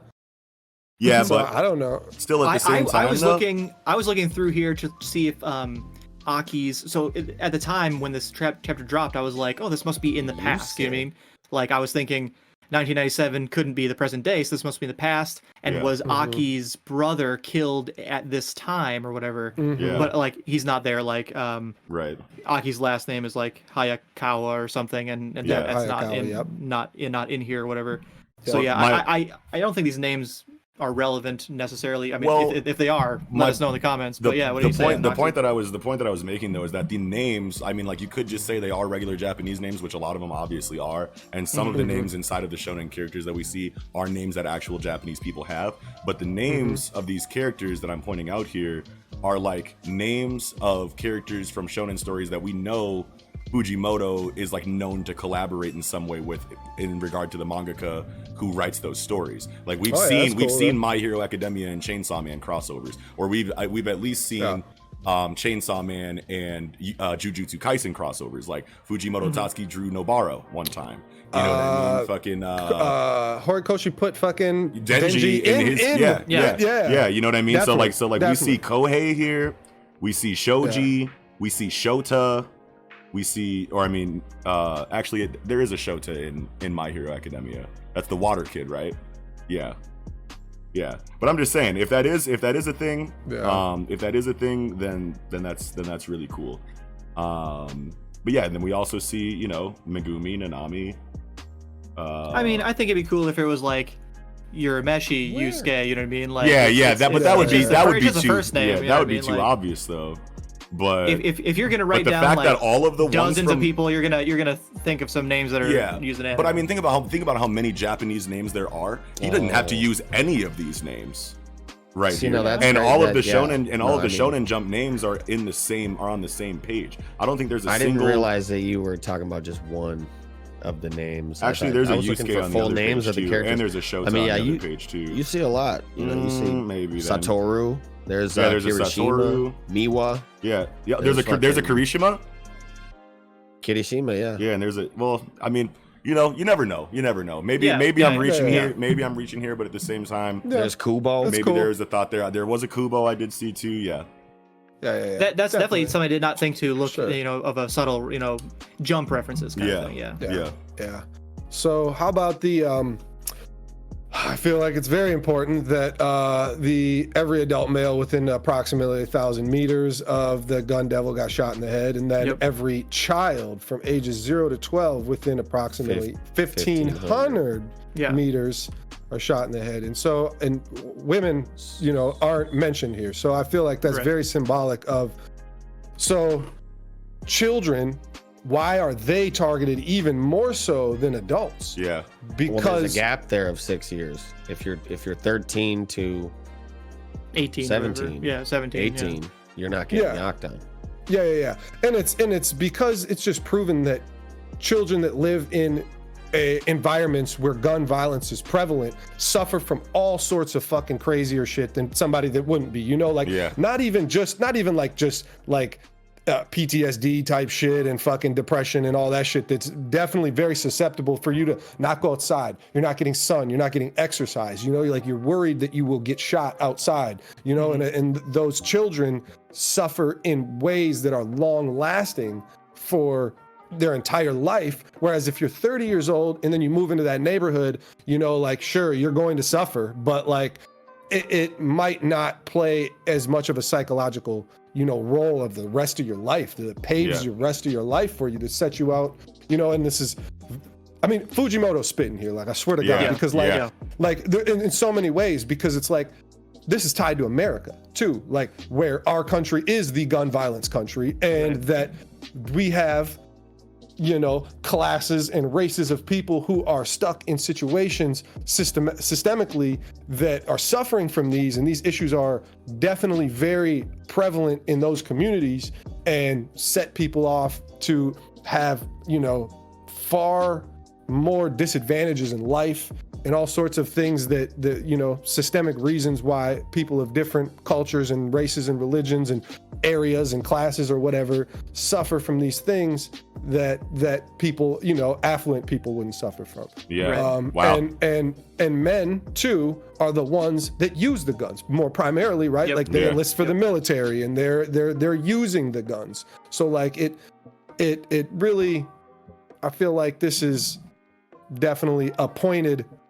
Yeah. This is definitely to America. More so than just, obviously, this is, Bill Clinton. Bill Clinton. Yeah. But you're 100% right, for sure. And you said said Fujimoto's spitting, and now I'm hyper analyzing every single letter of this fucking chapter, and I just saw something really funny. Okay, so September 12th, got a 12 there. Mm-hmm. We got child's ages 0 to 12. We got another 12 there. 12 seconds. Oh, 12 seconds. 12 seconds. We got 3, 18, 21 p.m. 8 plus 1 is 9 plus 3 is 12. And then 21 is 12 backwards. Fuck 12, Fujimoto. Fuck 12. Fuck 12, and now, bro. And now I did not even understand the chapter title 9/12, but it's September 12th. Or whatever, right? September 12th. Yeah. Damn. Which is the day after September 11th too. What's I don't know if that. Yeah, I don't know. Yeah, is that significant? Who knows? Right. Oh man. But hey, the gun devil is cool and all, but they really got to be scared of America if they release the Florida Man Devil. Because once he comes out, bro, telling you, Florida Man Devil's not playing. Florida Man Devil, man, imagine it. I feel like Florida Man Devil is just dingy. He'd have one croc on and one black force, and he fucking fat, beer belly hanging out in swim trunks with one croc and one force. Get her done Bacchus. Sunburnt like a motherfucker. It's literally just the get her done Bacchus skin. All right, let's not roast Florida too hard. Florida, you Fuck Florida, bro. And everyone from there. No, I'm kidding. Keep watching. Trick Daddy's on the way. Hey, I didn't say that. Trick love the kids. Trick still love the kids. Yeah, the Gun Devil's design is pretty lit, man. Dude, it's so good. It's so the good. heads in so his scary. Chest, we think it's like a Allegra Lima kind of situation. Yeah, that's tight. And it's cool how Maybe like the last. it's cool how I see he five. I see 5 gun barrels. 1, 2, 3, 4, 5. Yeah, I see 5 gun barrels on his left hand. So like maybe that's just cool. And it's like, you know, like fingers, right? fingers, like fingers, fingers. And you got all these faces in there. If you look at all these faces, man, every single one is drawn differently, man. Yeah. And that's just like Fujimoto. Fujimoto Why did you flex, bro? Yeah. Why did you flex? Like the books being different in the Cosmos chapter. Yeah. Yes. Like if you just like zoom in on any part of this like last page of this Gun Devil design, you just see so much fucking detail that almost gets hidden in like the like kind of like minimalist like art style that the series like has, you know what I mean? You're just like not expecting it. You know what I mean? But if you go through like just zoom in on the back of this motherfucker's head where the fucking like, you know, I don't even know what part of the gun that is because I don't fuck with guns like that, but gun owners know what that is. Eagle, what's cracking? What's that part called? the slide or the hammer? Just like right behind this like skull, it's like those lines, like that line like design that The you always slide, see. yeah. Oh, the slide. Boom. There you go. Knew it. But yeah, man. Fucking Nostradamus again. No. So here's a question. Here's a question based on the design of this devil. So recall the Darkness Devil. Yeah. It had like, you know, 3 or 4 heads or something like that. 3 human heads. I know it's pretty strong. Does the fact that this thing has like 1,000 heads on it mean it's like that much proportionally more powerful than the Darkness Devil? Oh wow! The more heads you got, This is the just more how many OD bodies it. this motherfucker's. I mean, I don't know. Yeah, that's kind of what I feel like because, like, you know, teardrops, you know, that kind of thing. Yeah. I mean, you get teardrops for people you murdered, you know, like, I don't know, just a body count in some way is you know, I don't know if I shouldn't say. Right. I mean, all of these facial could be like a expressions jelly are beans so in a good. jar kind of situation because, you know, Jelly beans could in be a a jar? Jelly beans in a lot- jar? That could be a lot of heads in there. Do we think this really is his body count represented? Yeah, No, I'm saying I thought people. Oh no, And that's why he might be so massive because all the people he ever killed, like their head is in his body. Yeah, and that's what I thought like originally. But then you think about That's like how some many OD bodies, shit, how many I bodies don't know. this motherfucker's probably caught. Is probably like something that like I mean we don't really know how big he But is. see, it's like in scale. bubbling out of him, and it could be all inside him, like making him up. Yeah, I don't know. yeah, Like that yeah. might be going Jelly too beans far, in a but jar, bro. yeah. All right. Even see, if dude, you filled his whole Always body up, way more than you he's think killed it is. way more people than Yeah, that. he does. Yeah, he yeah. has. Yeah. Yeah, Zoom way in, more. zoom in anywhere on this man's chest though. But and all what of if these that's faces not his are whole body? amazing. Yeah, yeah. What if half Yeah, his right, body is right. missing? You know, When you pointed and that out, I did zoom Yeah, in. zoom in and look at it. anywhere yeah. on this Oh, man's yeah. chest, and all of these like there's just this one area that I just zoomed in on is just like wow. yeah. With the dude Well, looking straight and- at the camera like I mean, his know if you see that ability one. is to fire through the head. yeah. Yeah. That's his ability. Oh, yeah, you yeah, know, yeah, like, yeah. So I feel like there's probably something count. there. You know? Yeah. I mean, do we think there's anything to a Christian church being attacked in Japan? You know, like obviously there is Christianity in Japan, but Yeah. like it's That is interesting. I don't understand the significance of that. I don't either. But I feel like there's something there, especially if Makima is summoning the god devil with cum in the next thing. I don't know. That's still weird, like because Christianity is, you know, a religion, but there's Yeah. many religions with many gods. So why would it be a Christian god? I don't know. Could- Don't Maybe you guys so think it's could- weird that there's only one is it the man? most vengeful? There's only one man in the pews with this entire choir in front of him. I did think Yeah, that was I interesting did until he think that was died, and then I was like, okay, Yeah. he's dead. It doesn't matter then. You Yeah. know? So But wait, I did notice that. Yeah. can we look up like what day it was on September 12th of 1997 and see if that was like a Sunday? Sure. You See can. like what date, like what that date, what like relevance that date might have in like real world history too. What It was a Friday under the sign of Virgo. is that? Good U.S. Friday? president was Bill Clinton. No, September. No, September. can't be Good Friday. Yeah, no, it's not. The thing. I'm trying here. I'm trying to be on my Kiko right now. Here's an actual theory about the church connection, right? America, very Christian. What if there is another devil like the angel devil that is like, you know, overtly Christian? You know what I mean? And the United States used that devil to teleport the gun devil to this church, which they knew existed. And maybe they had some intelligence of that Makima is nearby or something. Because how did the gun devil materialize in this area?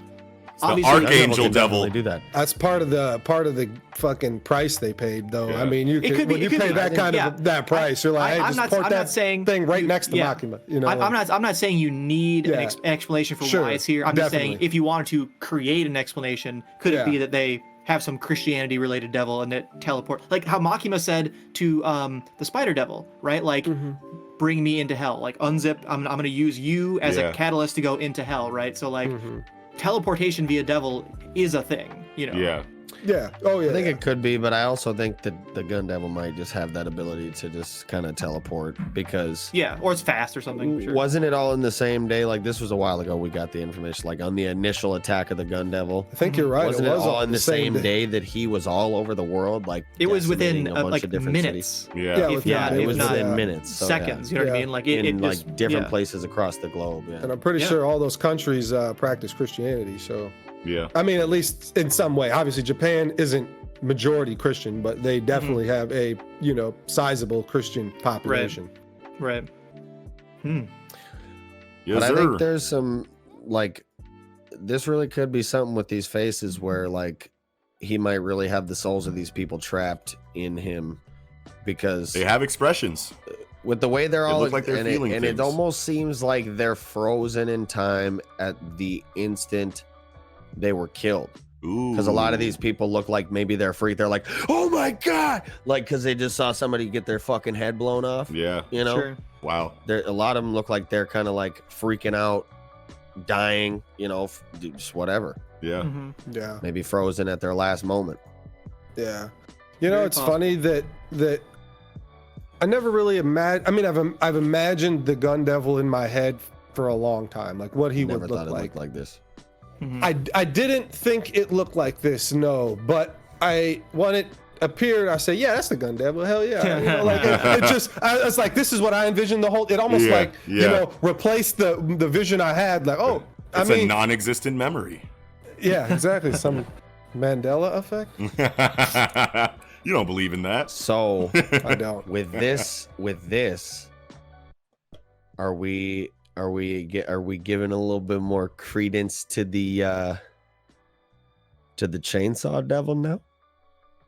What do you mean? Because the actual devil itself, yes. Yeah, that's what I'm saying. Yeah. You're right. Because chainsaw devil could be fucking OD.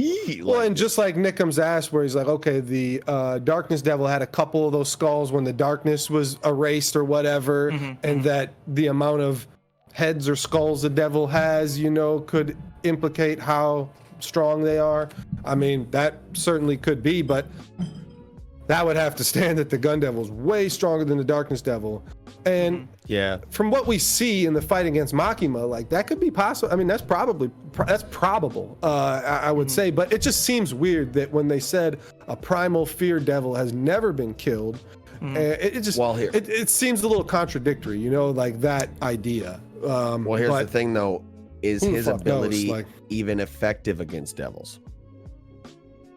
Who's it was stated it was explicitly like any human, right? Any child, like it didn't. Would his shit even work on a devil? Right. And Makima's already been shot many times and not been killed by it. So it's like, but why would you give that much up for him to attack Makima if he's not going to be effective against Makima? I'm pretty sure they know that. At the very least, I'm thinking maybe he can't use this auto instant head kill. tracer. Yeah. Like he's got to freehand the shit against a devil. Maybe. Yeah. No, he's got fingers. I guess right. Or this headshot ability. This headshot ability is like a passive AoE. But what if he shoots the gun out of his forehead? That thing's a big gun. Yeah, that's a big bullet. Yeah. Yeah. Grizzly Magnum. Got the DE out. That's Shining platinum. That's a Grizzly Magnum if I ever seen it.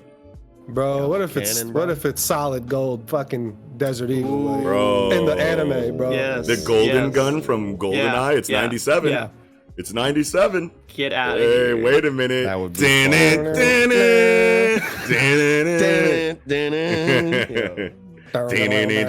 The eye job fucking hat. Motherfuckers with the ricochet off the walls and shit. Bro, I bet you I we really get used that to want panel. to jaw people. I bet you we get that fucking panel, bro, of the fucking James Bond, you know, like through the scope or through the barrel of the gun with the blood coming down, bro. If we get that, bro, I'm gonna lose my fucking shit, bro. Hell yeah. Bro. But yeah, Golden Gun and James Bond, GoldenEye had me Bro. wanting to fight my friends. Dude, For sure, I'm gonna bro. look up. I'm looking up when GoldenEye was released. If it's September 12th, I'm 97. gonna shit on myself. Oh. When was GoldenEye? I feel like we're really Release. getting off the rails. I don't care. I don't want care. this No, I need answer. to know. I want Hey. this answer. August 25th of 97. It's Well, 97 though. Yeah. Well, Good call here.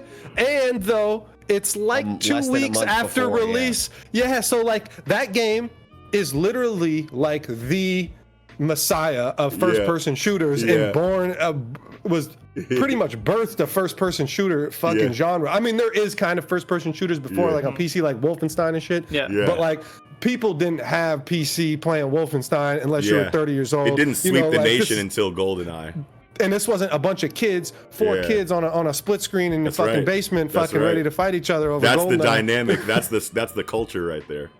Wow, Chainsaw it's the Man You heard it here conspiracy first. theory. This is officially a GoldenEye reference. Chainsaw Man conspiracy theory.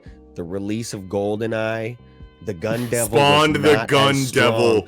The gun devil Because was not as people strong. were shook about the golden but gun the in golden GoldenEye. gun within the game increased people's fear of guns, thus increasing the gun devil's strength a millionfold. Holy Yeah, so you guys are go- that's all I had to talk about this chapter. We were talking about reaches We're really off the earlier in the rails here at chat this one point. day here. We were talking about reaches in the chat a little bit ago, Yeah. you know? I think we've officially reached around, you know, like we're all the way there. We're all the way there. Golden gun made the gun devil a problem. Rich. That's all I had to say about I'm it. me good. too, I'm me good. too, I'm good. Me too. Yeah. Shout outs Bill Clinton. Shout out to Billiam. Shouts out. Shout out to Billiam. Shouts Fuck no. out. Yes, William. All right. All right. So with that, Let's go. we can go ahead and get into the very first project manga coverage of Mashle, Magic and Muscles, chapter number 21. Been saying it for months. That's what we're covering. Yeah, you did. I win. You did say. Mosh, Van Dead, and the Cream Charm. Fuck yeah. Yeah. Yeah. This cover is so pretty fire. cover it, man. I like that the blue hair on my man. Yeah. Yes. Lance, I was gonna say, like, that's why I was so hyped on this. Obviously, it's a color cover, you know, but if you've followed me on Twitter, you have seen a few times I posted that I am a Lance stan. I love Lance fucking so much. This is what fucking Gauss should have been. Yep. Like, Yeah, straight Bro, up though. Lance Crown is a G, bro. Yeah, and man. I'm standing in capital G in Graviola. Yes, Bro, like, and Gravity Wow. Magic. Gravity Magic is Hell just yeah. like is always like one of my Bro. favorites. Very tight. Gravity powers just in general are always one of my favorites, and Yes. he's got such a cool personality. Yes. He's diehard for his sister, but not in like a cringy way. And Thank just you. like you were saying, yeah, like he's literally what Gauss should have been. Well, it doesn't seem like too pedo or nothing like that. Like Right. Gauch, Not at all. really, It's not, and it's that's not a little pedo at all. sketchy sometimes. Yeah, Like zero. Gauch yeah. is full weird incestual Full, like yeah. pedo shit. Gauch needs to be And- thrown in the and- deepest and- dungeon. and But when they met, Mash did make the joke. Oh, geez, you're a pedo. So Yeah. they got the Yeah. joke. They got the joke, Yeah. making Yeah. fun of Lance, but it's like, no, it's not that. But Yeah. like they got the It's not joke in that. anyway. Yeah. But they didn't use the joke by doing like really creepy shit. Like they made a joke by saying like, "Oh shit, is that what are you doing here?" So you're not Gauche. So, that's basically the series is saying. So you're not Gauche. Good, we can nip that in the bud. Fuck Gauche. Yes. Shout out to Mashle for that.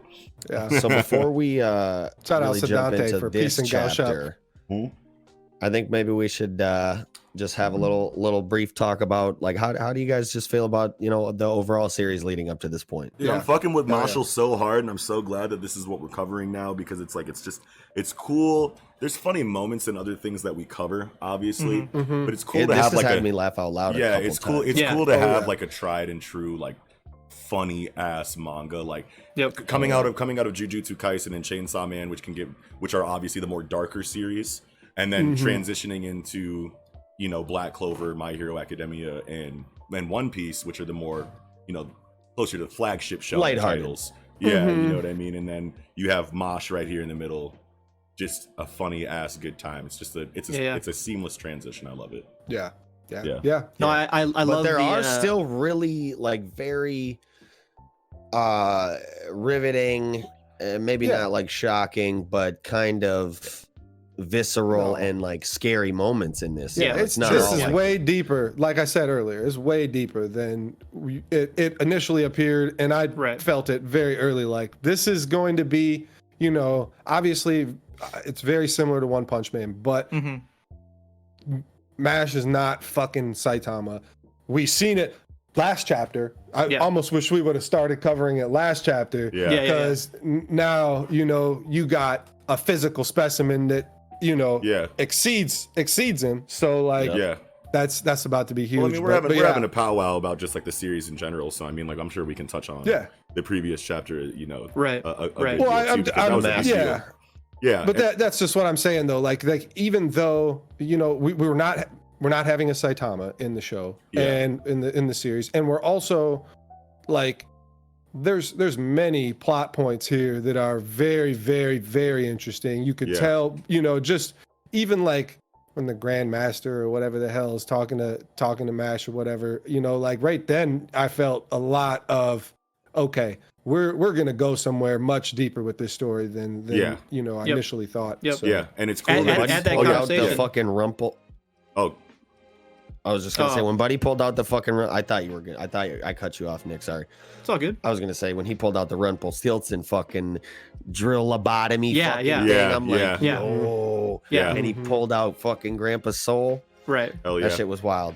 And at that time, like MASH tries to stop it, and he can't. He does not stop it. You know what I mean? He shows his determination, and the headmaster dispels the ability or whatever. But in that conversation also, the headmaster says there are many people stronger than you. You know what I mean? And maybe the headmaster doesn't know MASH's full strength, but I think he's seen a little bit of it in terms of the exam or whatever. So I'm super hyped about that. The art, I think the art of this series is really crisp. It's really nice and clean. It's very good art. It's exactly as less detailed as it needs to be, or as minimalist detailed as it needs to be. I don't know exactly what word I want to use for it, but it's exactly as detailed as it needs to be when the scene calls for it. And and in the comedic scenes, it's it's just as little detail as gag faces and stuff. The gag faces in this. And kind of like dovetailing off of what like Nick was saying about how the series has shown us that like MASH isn't just going to one shot everyone, and kind of like going into what Kiko was talking about how this isn't a Saitama, because it could have. When you start the series, you're like, okay, how long are they going to keep this? I'm so strong that your magic doesn't. I'm so strong physically that your magic doesn't work on me like shtick. You know what I mean? And it's obvious that as the series goes on, magics are going to get stronger and stronger, and he's going to have a much harder time dealing with them. But like, is it ever going to get to a point where like, are we going to get training arcs for MASH? And what are those going to look like? Because obviously he's just lifting weights in the background all the time and doing push-ups and, and exercising all the time. But I mean, like, is that going to be like what the series shows as like his actual progress and like what's going to justify him getting stronger over time? Or are we actually going to get to a point where he's completely devastated and actually needs to like, train for real, like a tried and true training arc? And if he does, what is that going to look like? Is he going to be solo? Is he going to run into someone on his side that's also a physical beast that trains him up to a higher level, than he is right now, you know what I mean? Or is it just going to be Shonen, I survived the last fight, so I'm stronger going into the next one? You know what I mean? Right. And I feel like 20 chapters was like a really good amount of time to have this gag going, and now it's starting to introduce deeper themes.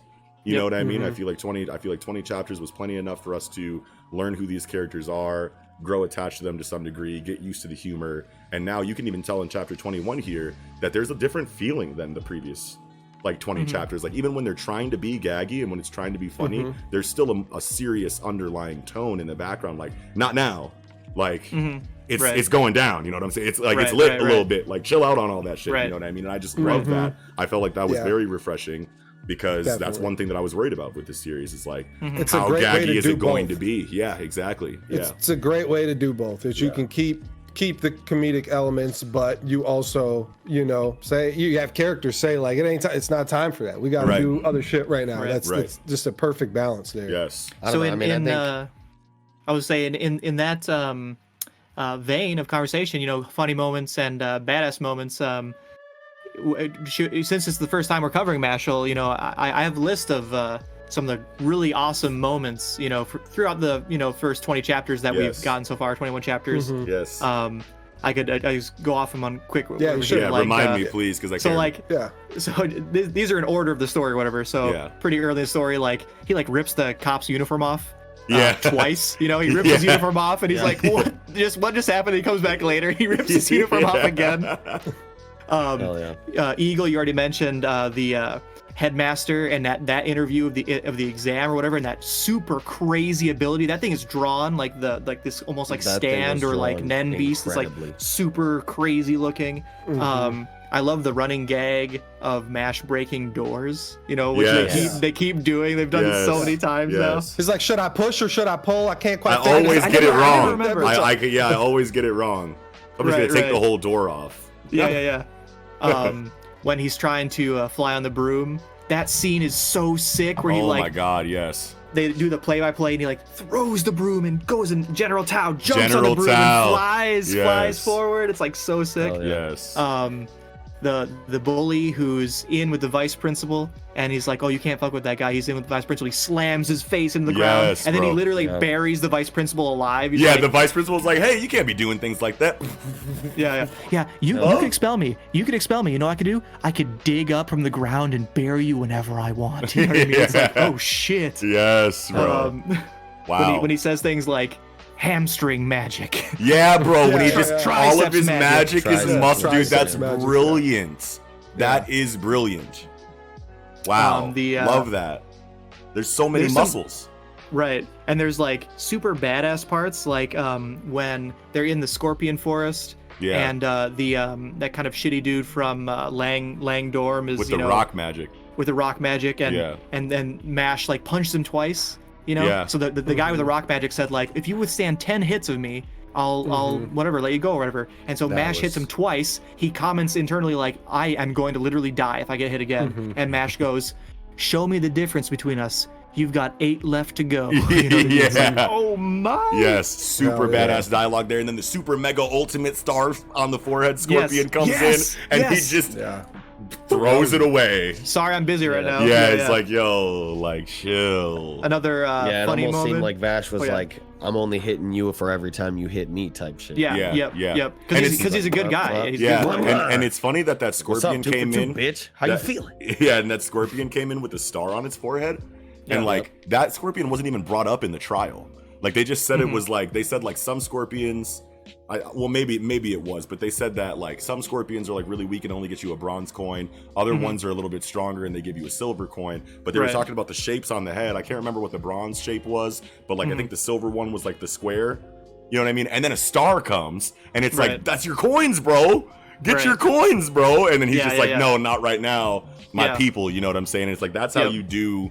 I feel that's how you do the friendship dynamic. Yep. You know what I mean? And not just I don't think he secured the bag on the coins. They said after he did get a coin, but was it from that scorpion? We don't really know. I didn't think that it was. Right. It could have been. It could have been, but like you said, Knox, that could have been no one would have expected kids to even be able to approach that kind of scorpion. Yeah. So later, after in between scenes we didn't see, he got like that, mid-tier scorpion or something. Right.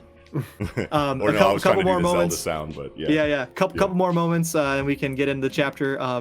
The unicorn that like sorts you into your house and like you can't sort mash. And, like, he like just makes up this bullshit, people who cream puffs are, hard on the outside and soft on the inside, and dessert lovers go to Adler, and they're like, okay, bro, thanks. Okay. And then the sorting hat, though, all the Harry Potter references, the Quidditch, there's like a Quidditch game. Yep. You know what I mean? You got the sorting hat. Yep. You got just like the dorms in general. You know what I mean? The dorm dynamic. Yeah, dude. Right. But I honestly, like, people like might complain about that, but like we see the East incorporate all kinds of Western stories, or maybe I think that's still European. I don't know where Europe is. Is Europe West compared to Japan? They're considered Western. Yeah, it's a Western. Anyway, it's Western, I mean, like the Japanese have reimagined all kinds of stories, man. Like no one was talking of no one like Vinland Saga. Yeah, and no one said that One Piece. No one said that My Hero Academia was like bad because it was copying X-Men, to that degree, even though it's very obviously X-Men influenced like crazy. You know what I mean? Like, sure, like the difference in My Hero Academia is that everyone's got a quirk instead of like not very many. You know what I mean? It's like they kind of like flip that dynamic where, mutants are a small percentage, but in My Hero Academia they're a large percentage. But like still at the same time, it's like you got schools for gifted youngsters.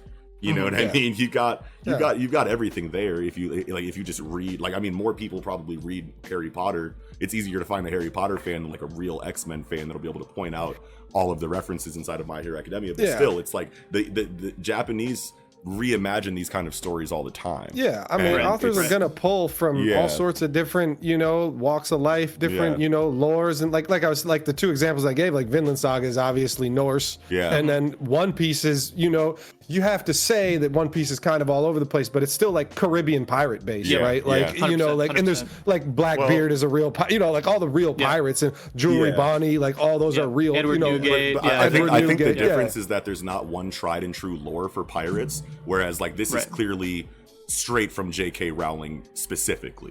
You know what I mean? So I feel like there's the difference there, but also at the same time, like, I don't fucking know, man. And like, and you could tell that the author of Mashle is very aware that like they're taking these references from J.K. Rowling, whereas like a story that you could complain about justifiably would be one that it doesn't feel this way for. You could tell that they're like relying on that inspiration or on that influence, you know what I mean, in like a way where it's like, okay, you really were just too lazy to think of a story on your own, so you're literally like copying this exact theme with different names, where it's like that's not what's happening in Mashle. The influence is very clear. They're very self-aware of what they're doing, but they have a wholly unique story like of their own that's overshining the influences.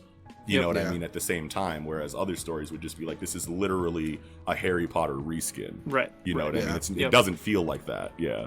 Exactly. Yeah.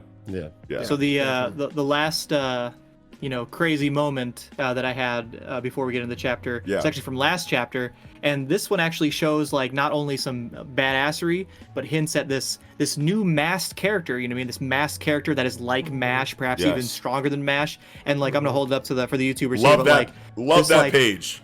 You should reconsider your words or whatever. You know what I mean? It's like this really like it's not like phenomenal drawing, but it's like very much more detailed than the rest of the drawing. So like we know that this artist can go hard when he wants to, and super excited. Maybe this is like a Garo type character to do the One Punch Man, parallel or whatever. Super ready for it. Super ready. Love for it. it. Another badass moment is the moment with the clown puppet. Yeah. When it hems his ass up and it seems like it snatches the coin and tosses it, but he God, bites the button off, spits it, hits the coin with it in the air, and then sucks the coin back into his mouth. So sick. Loved that. Wow, that's my favorite part. I completely forgot about that. And I also just would like to validate myself here. Chapter 16, page 2. bottom right panel, he is saying, I got a piece from Barbell Brows, which I'm pretty sure is the dude with the stone magic, and 2 from that big scorpion. Nice. So he did get 2. Two silver coins from. Okay, good shit. To make a gold coin. Yeah, to make a gold coin now. Well, right? no, because 5. Well, is yeah, the you need gold. 5. 5 silvers is a gold. But he got 2 from that But one scorpion. Yeah. But he has a gold now, right? He had he has a gold. He got one. He Yeah. had 2. Yeah. He got 1 from the dude and 2 from the scorpion. Yeah. Okay. Yes. So he has 1 now, 1 full. one. Yeah. One full gold. Yeah. Yep. Yeah. Fuck yeah, dude. Hell yeah. And I love how this chapter, getting into the chapter, I love how this chapter opens up with Mash making cream puffs. Yeah. So we can just see him that was really whipping up the work real quick. You know what I'm saying? That was a cool moment. Yeah, that was a cool moment. Yeah. I love when they go to like the infirmary and you got Tom and like this dude is like all his like shit is like bamboo or whatever. Like, you gotta grow like bamboo. Like, come on, let's get fired up. Yeah. You know, he's like, hey guys, how are you all bambooing? It's like even his jokes are tired, right? Like, his jokes are tired too. Yeah, even his jokes are tired. Yeah, I was clowning. But hey, when you're going back to the cream puff thing, when these were getting whipped up, did you feel like this wasn't Mash and somebody was about to try to poison him or use? I definitely didn't think it was Mash at first until I saw I thought somebody was going to try to use these cream puffs as leverage, maybe against him or poison him or something. And I'm like, oh, all right, it's just Mash. He's out here, 100%. He's cute as hell with the little fucking was the frosting bag or whatever, you know? I 100% thought it was Mash. Just I assumed it was just because he's always eating the cream puffs. I'm like, okay, here we go. My man's whipping up the work. Then we got Lemon that makes him a little cream puff doll, you know? Yeah. With one of her own bows on there. Yeah. And I totally love. Isn't that your bow? Bow. I totally love how like. What are you insinuating? I love the tsundere. I love how like there's a very clear like Saitama like feel, you know, like or One Punch Man feel to this series, especially inside of MASH being like pretty much one-shotting everybody up until this point. But at the same time, like we were saying earlier, like he's going to like run into like stronger and stronger enemies. But like my favorite dynamic inside of One Punch Man is that even though Saitama is going to come in and crush whoever the enemy is very quickly, until he gets there, you get this amazing performance from all of these side characters. And we're seeing that he's like building up, you know, like his house inside of his house.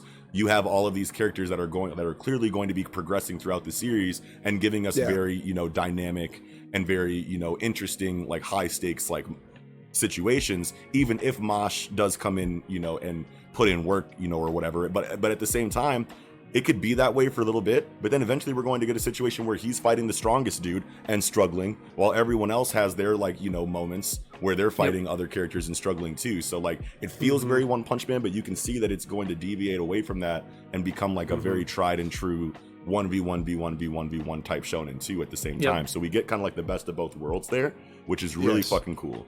Right, really we got that cool. A few chapters ago where Lance was fighting one of the M.A.N.G.A lupus or whatever. The shuriken one. The shuriken guy or whatever. So we've already gotten like several battles, or like say the bomb, you know, magic user, whatever. I forget his name off the top of my head, but you know, he had a fight or whatever. You know what I mean? Yeah. Against that stone guy. Yeah, that's right. Lost or whatever. But but like we already are getting you know not major fights, but you know, big fights, battles of side characters, which is awesome. Yes. Yeah. Well, I don't know. I think it could, you know, keep its campy, you know, jokey thing with Mosh.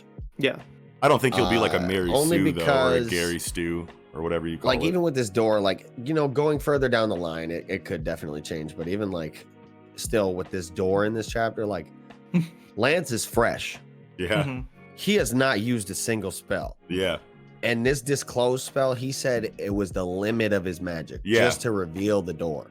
Yeah. But that's not his magic's depleted. This has got to be like an OD door, but it's no. It's not that his magic's depleted. You would think he can only reveal it. He can't open it. You would think it's a rudimentary spell. Disclose. It is. But the impact of what took all his mana is the fact that this door is fucking crazy. No, it didn't take all his mana. Yeah, I don't think it took all his mana. Revealing the door was the limit of my magic. Yeah, to reveal the door. Yeah, he can't open it. He doesn't have magic that he opens doesn't the have door. magic. So and it's a dorm's door too. Like spell. They said earlier that the dorms are like super secret and hidden and hard to get into, and this is a dorm's door. So so he can find it, but like to open it, so like his natural affinity is gravity magic. That's where all of his mana goes. But obviously, you have spells outside of that. You don't need to only use gravity magic. Like this isn't like Black Clover or anything. You have like blanket spells that anybody can learn. Yeah. And that's the level that his proficiency takes him in spells outside of gravity, is to just reveal this door and nothing more.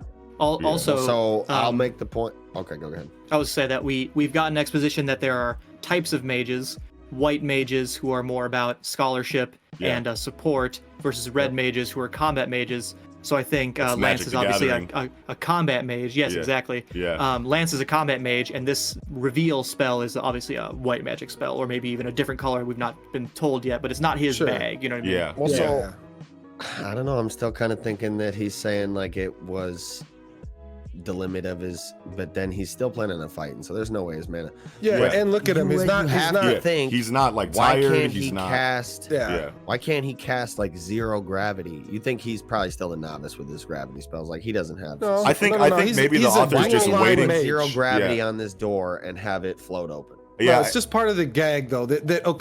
He can't use gravity to open this door. You need a spell to open this door, probably, that everybody from Adler. It's probably Lang. door opening spell. This is Lang.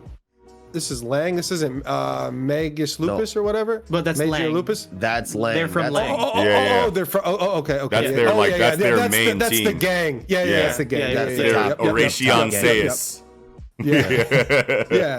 Definitely. So, but that's the thing. Like, you got to be from probably Lang. is just a specific spell to open this particular. Yeah, and you want to know what? You want to know what? Even though like Mash opened it with like brute strength, then you would assume if Lance does have a zero or a less gravity aspect to his repertoire, that he could have just lifted the door with with zero gravity magic or lesser gravity magic. But like maybe that's just his thing, is that like maybe we'll see a gravity mage later in the series that's his opposite, that floats shit. You know what I mean?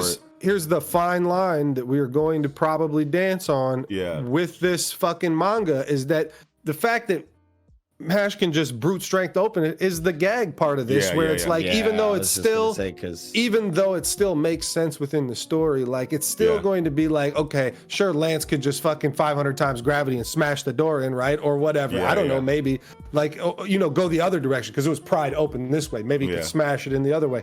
Whatever. That doesn't matter, really. It just matters that, okay, I can't do this, and we need, Meathead to just break this bitch open, because that's about to be the story. But I love the physics in that scene, though. He slams his hand, he slams his hand on the ground. It pops up a little bit. In the time, he throws the fucking sword over the fucking suit of armor so that it's underneath the door before it goes down again, and then he stomps on it and fucking flips it up. It's literally just I love that. I love that. Gotta kind of just take it with a grain of salt. Yeah. So I even want to kind of go back a little bit.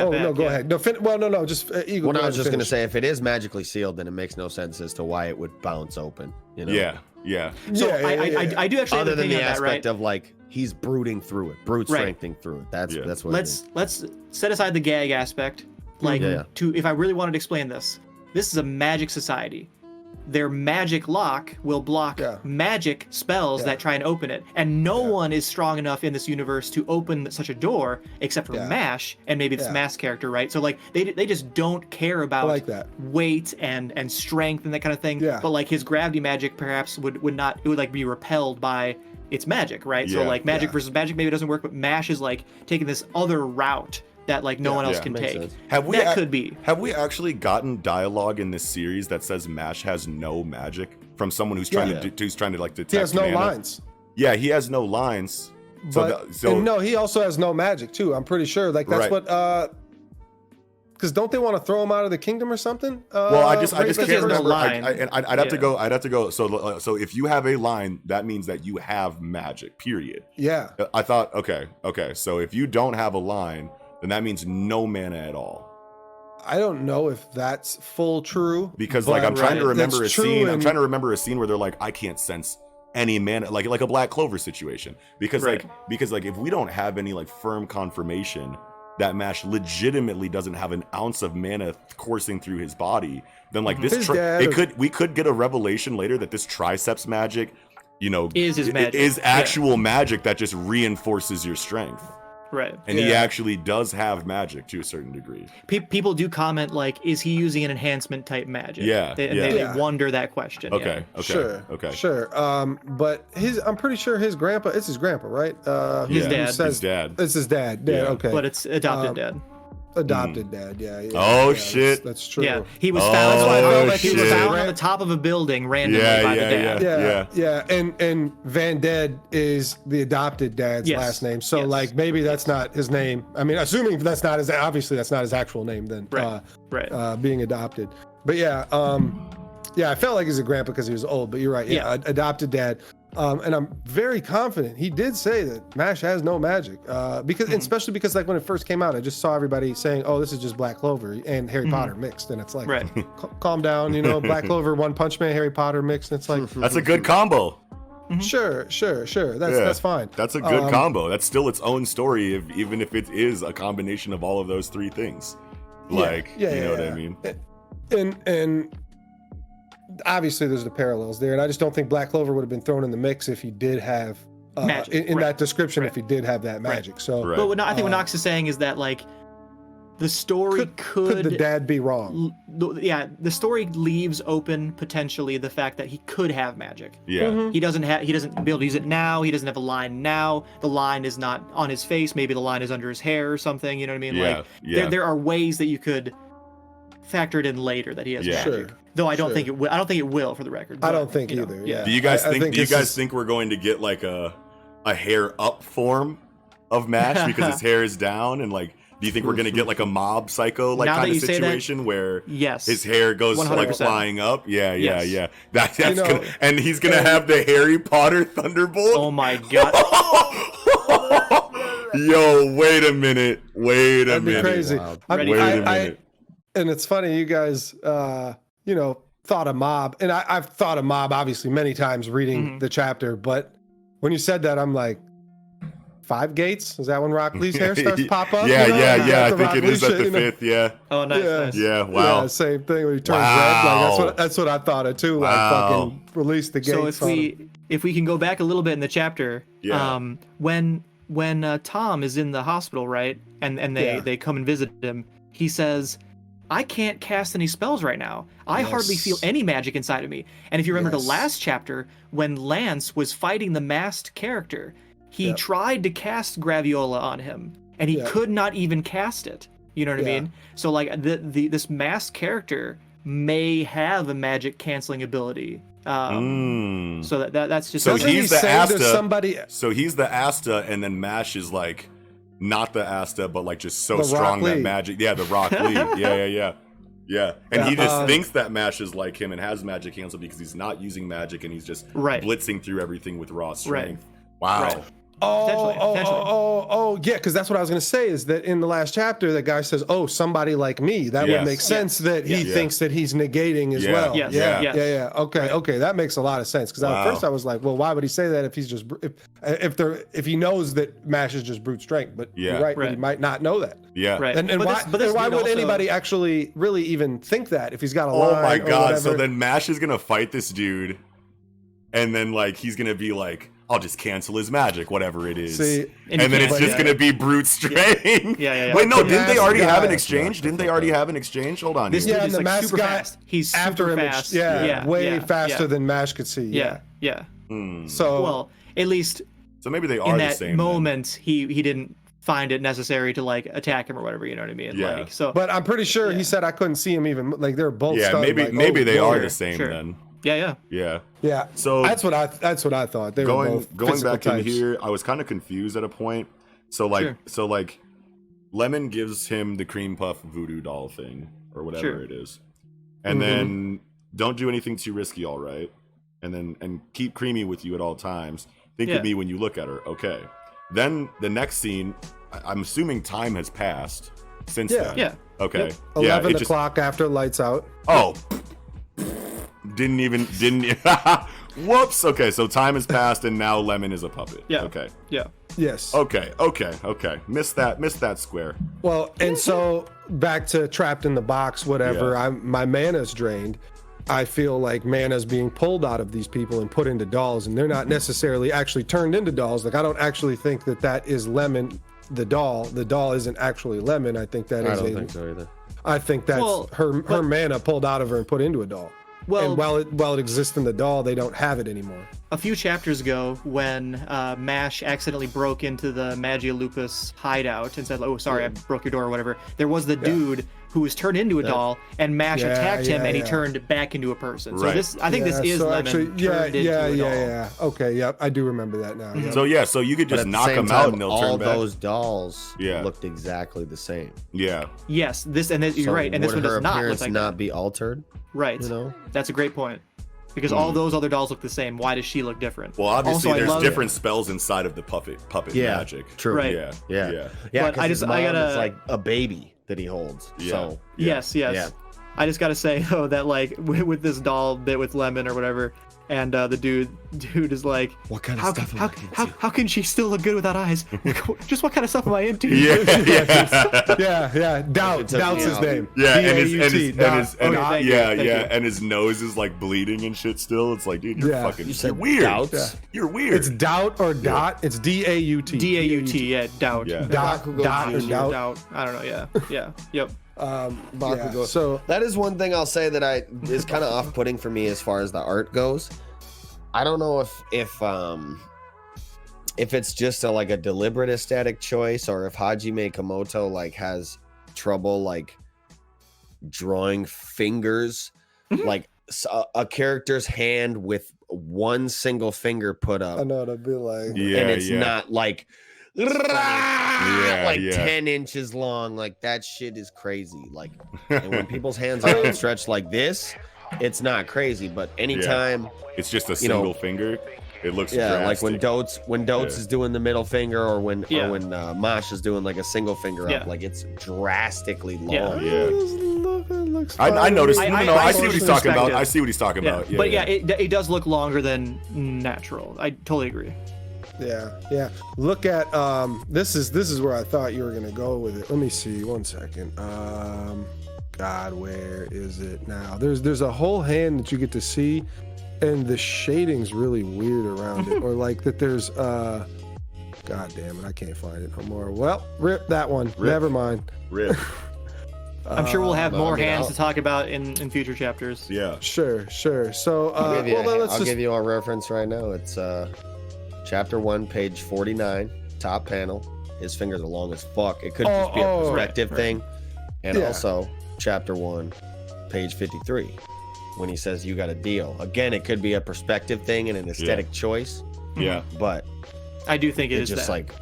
But I also agree it does look off. But it does I look kind of off. like it. I don't know. I think I like it's like really extreme.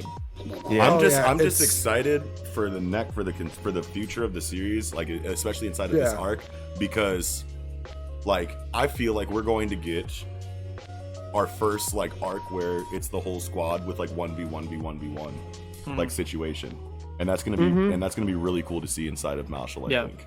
Yeah, especially for Ames. Like Ames is a bitch, right? Like Ames don't do shit. Ames is the Usopp. Ames is gonna activate though. Yeah, he could. Well, and this is what I really like about this chapter too. And I mean, I'll just stand Lance and I'll be saying shit about Lance every chapter probably. but where he's when Ames and Doubt, are coming with. Let me find that one too. He's like, is this really a good idea? Yeah. I'm not sure about this. And he's only saying, like, when it was just him and Mash, he's like, bet, let's go do this shit. But once these two show up, he's like, oh, I don't think we could. No,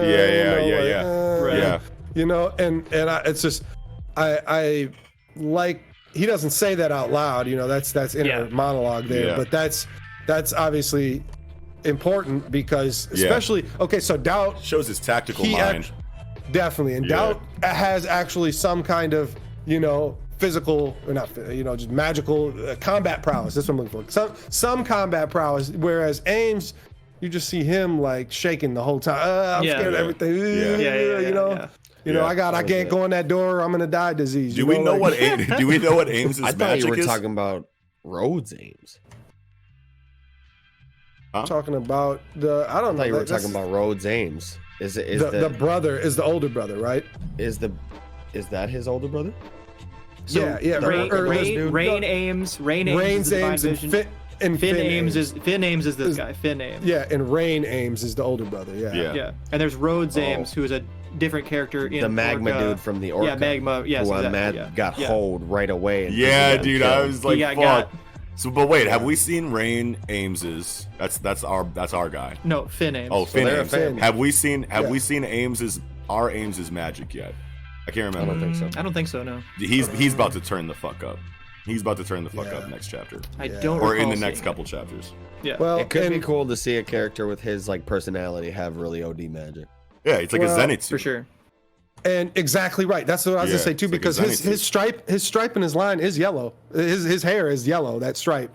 So like, nice. Is that going? And we haven't seen lightning magic yet. Someone's got to have it. And is it going to be where like this story is just going to be pulling from all sorts of different fucking, like you could. I mean, that's very common in gag manga. Very common in gag manga to pull from everywhere. Yeah, Kaminari as well has the blonde hair with the black. The black one. Yeah. Yeah, like the reversal of this. Yeah, definitely. So lightning magic. It is common theme with lightning people. Yeah, yellow or black streak in their hair. Yeah, and I'm just ready for M.A.N.G.A to have anti-door magic. Oh my god! I swear to God. Anti-door magic. Holy shit. I mean, hey, all he does is destroy the doors, and he'll destroy any size door. He'll walk up to, the testing gate in Hunter and just rip that bitch off, Bro, I didn't know to pull or push. The first time I saw bro in the fucking Under Armour getup with no cloak, bro, that shit was so fucking lit, bro. I was like, and he took the track like start position and shit, bro. I was the whole compression fit. Okay, yes, I was like, that's amazing. Fuck yeah. I just gotta still, man.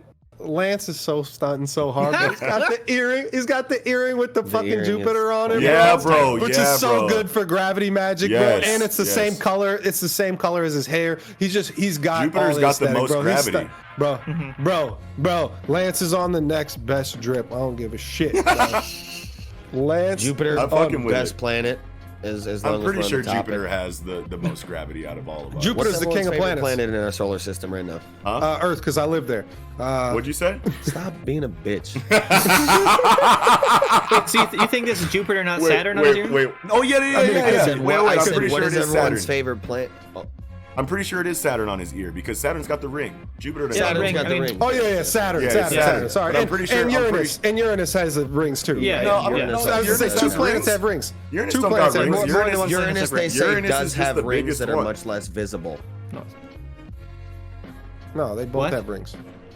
I said Uranus, they say, does have rings that are much less visible. Okay. But Saturn is the one that's known for having the rings. Saturn. So we can assume that it's Saturn there, and I'm pretty sure that whichever one has the ring is the one with the most gravity. Pretty sure. No, Jupiter has the most gravity because it's the biggest. Neptune blue. Yeah, Neptune is a blue planet. Neptune is the one that's blue. Yeah. Oh wait. Anyways, what the question I asked is, we're off the rails now. What's everyone's favorite planet? Planet fans are gonna be like, "What the fuck are these motherfuckers talking about?" Planet. Let's go. My favorite is Saturn, the one with the ring. You like Saturn? Yeah. I like Jupiter. I like Neptune because it's a cool color. I like Jupiter and I like Venus because Venus is pretty interesting. Man, when you ask me, I just feel like I gotta say a Will Ferrell quote from some Saturday Night Live randomly. It's like, I like the sun, man. It's just like the king of planets, man. It's the king. Why wouldn't I pick the sun, man? It's the king. But obviously, the sun is not a planet, and obviously that's the joke. So I'm gonna pick Jupiter because Jupiter is the king of planets. It's the biggest one, Jupiter's tight as fuck. It's tight. The big red spot is interesting as fuck. The gaseous storms that are constantly going on. It had like a fucking gaseous fucking I don't know, hurricane or whatever that's been raging on it that's fucking bigger than our planet. It's been raging on it for hundreds and thousands of years or some shit like that, right? That's right? Yeah, I think that's right. Yes. Venus and Mercury are hella interesting though, just because what's going on because they're so close to the sun. But anyway, we can terraform those. Yeah, let's go back. You know, well, I mean, do we have anything else we wanted to say? I did not have anything else to talk about. I'm good on Mashle. I'm good. That was a great first. That was a great first Mashle segment, though. You guys. Very excited to keep covering this. And obviously, like it's like the series that we're like the least familiar with because it's newer. And we've all only, really read it. No one's familiar with it. Yeah, no one's really familiar with it. But like as far as like then like usually we're pretty good on like names and like usually we're pretty good on like things like that. But I feel we'll get better. For sure. Yeah, I'm super excited to like be like knee deep in Mashle analysis. Yeah. I was just gonna say we're definitely gonna get our bag with this shit. We're definitely not just gonna come on this every segment. That was funny. Like, this chapter was funny. Let's move on. No. Yeah. I mean, and the story doesn't allow it anyway because the story is a lot deeper what I was than gonna that. say. Yeah. Exactly right. Yeah. Definitely. Fuck yeah, dude. So. All right. So yeah, cool. Let's go to our lesser magic story. Well, then with that, we can probably go ahead and jump right into chapter 255 of Black Clover. Yes. Exploding Life. Let's go. Pretty tight. Not terrible. I like this chapter. I like this chapter. As much, so right at the beginning, as much as I did not like the cliffhanger of last chapter, I actually really, really enjoyed that immediately. Right at the beginning of the chapter, she pops off with point blank sea dragon's roar. Love that. Super tight drawing, and it does nothing. Countered instantly on the same page. Super immediately countered, which is like, it shows that we are nowhere near beating Vanica. Yeah. You know what I mean? She's actually super strong, and all of the whole fight before this has been like completely futile. But it's good to like show us that, you know. And how do you show us that? By doing an attack right through her gut, and then a bigger attack off that, and does nothing. You know what I mean? So it's like I actually really liked this transition. So do you think another thing that drives it home hurt? even. No. I think you think that she got look, she spits out blood. She goes, you know, like there's a little bit. Yeah. Oh yeah. The blood. Yeah. Yeah. Mortal danger? No. Yeah, of course. But not, she says in that same panel, your attacks can't do a thing. So was that actually blood, or was that just like devil essence? Her sentence is stopped. That's what the ellipsis is for. Okay. Do a thing I was gonna say that, but they did do something. You're right. And she's like, huh? I think maybe it's something specifically to do with like a property in Noelle's family line's magic or something, because then she thought back to Aesir, who had obviously was part of that. Yeah, because she says, hold on, wait a minute, what's your name? Yeah. But I think something that even further drives home what Nickums was talking about is how like the text for Red Beast is even superimposed over the last word of Sea Dragon's Roar. So it's literally like Sea Dragon's Red Beast, bitch, you ain't doing shit. Oh my god, good fucking spot. I did not notice that. I didn't notice that either. How do I not notice that? It's crazy. I love that. That's awesome. That's awesome. Yeah. Good job, Tom. I probably assumed it was like formatted wrong. But no, I love that. That's really good. Yeah. Wow, good call. The panel right after that, where she's got like the tree shit coming out of her, you know, like I thought it was like more. I thought it was more blood veins. I guess blood veins, whatever. But like that's not anywhere else on any other panel. The top panel of page 3. It is. Yes. It is under the Red Beast, connecting the Red Beast to her body. Oh yeah. That's it. That's correct. Mm-hmm. Okay, that makes sense. I was confused. I was like, what the hell is that? Yeah. Okay, another good spot from Eagle. More fan service on page 3. You know what I'm saying? A little bit of the whole Jesus Christ Tabata with the fucking. We got some buttocks. I mean, she's butt ass now. We literally got like a little bit of the water covering up the tape, but it's all right. I gotta throw the Michael Scott face on. It's like, wow. The Jim Halpert.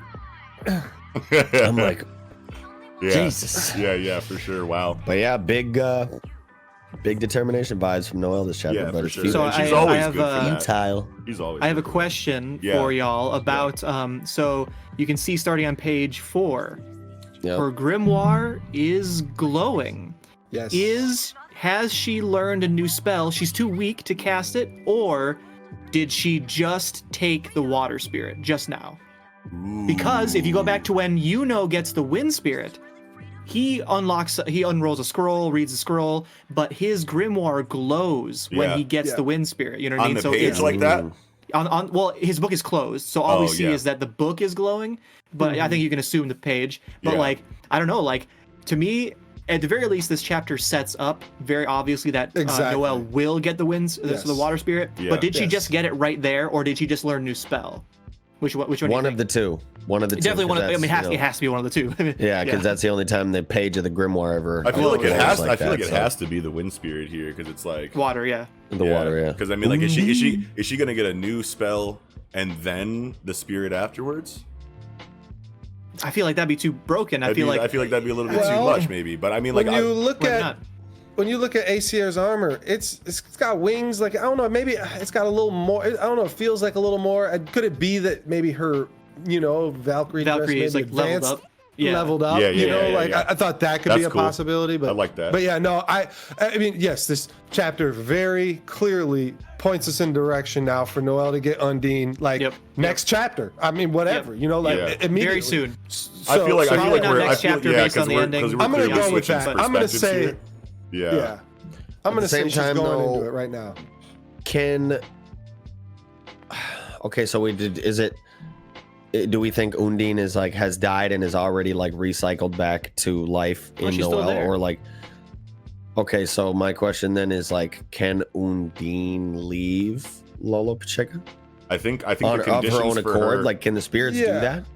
Well, yeah, and so I don't know. We don't have the exposition that lets us know how these spirits like actually interact from like top of the rule set to the bottom.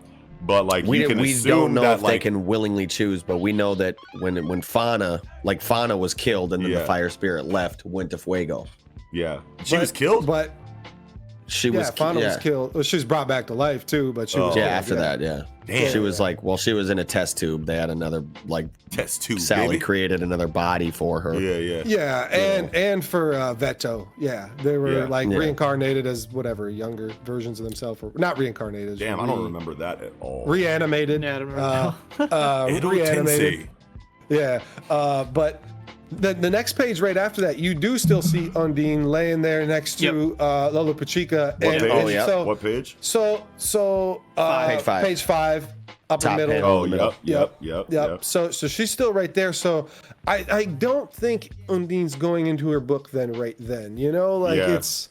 So you're saying Undine has to quote unquote die to switch users? No, you're saying. I just say that there's. With her physically right there, I feel like she has to do something. She has to dissipate first, then the spell activates, then she comes back, because it could be the starting of her transitioning from Lolopechika to Noelle, and that would explain how the new inscription for the spell obviously isn't finished inside of the page, but Undine is also right there still. So this could be the process going step by step in front of us right now.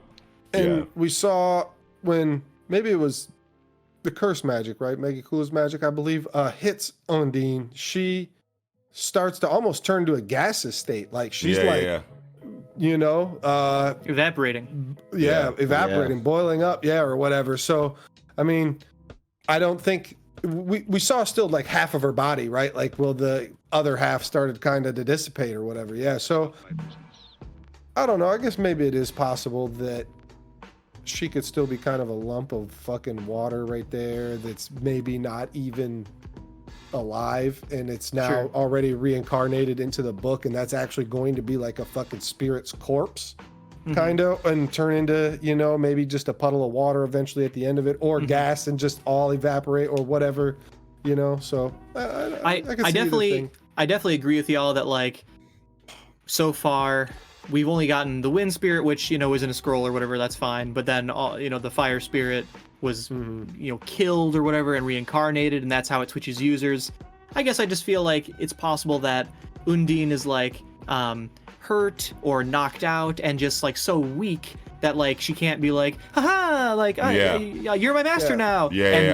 But this like huge Lolopechika being totally broken, her spirit is totally broken, and Noelle is not broken. She is, if anything, more, strong in her will, and like to have that more switch, determined than ever, to just automatically switch to her book, I just think is like pretty tight. You know what I mean? But like, I totally agree with you that like, doesn't make sense based on what we've seen so far necessarily. Yeah, definitely. I feel like her going into the book, I feel like is the most likely, I think, choice. Even though, I mean, I kind of been back and forth, kind of wishy-washy a little bit here, just in this segment alone. But I didn't really take, I guess, a good look at that panel where it's still like the clump of Undine, I guess, there. Yeah. So like, I don't know, and it's got a lot of black and stuff in like mixed in with whatever. So because she's cursed.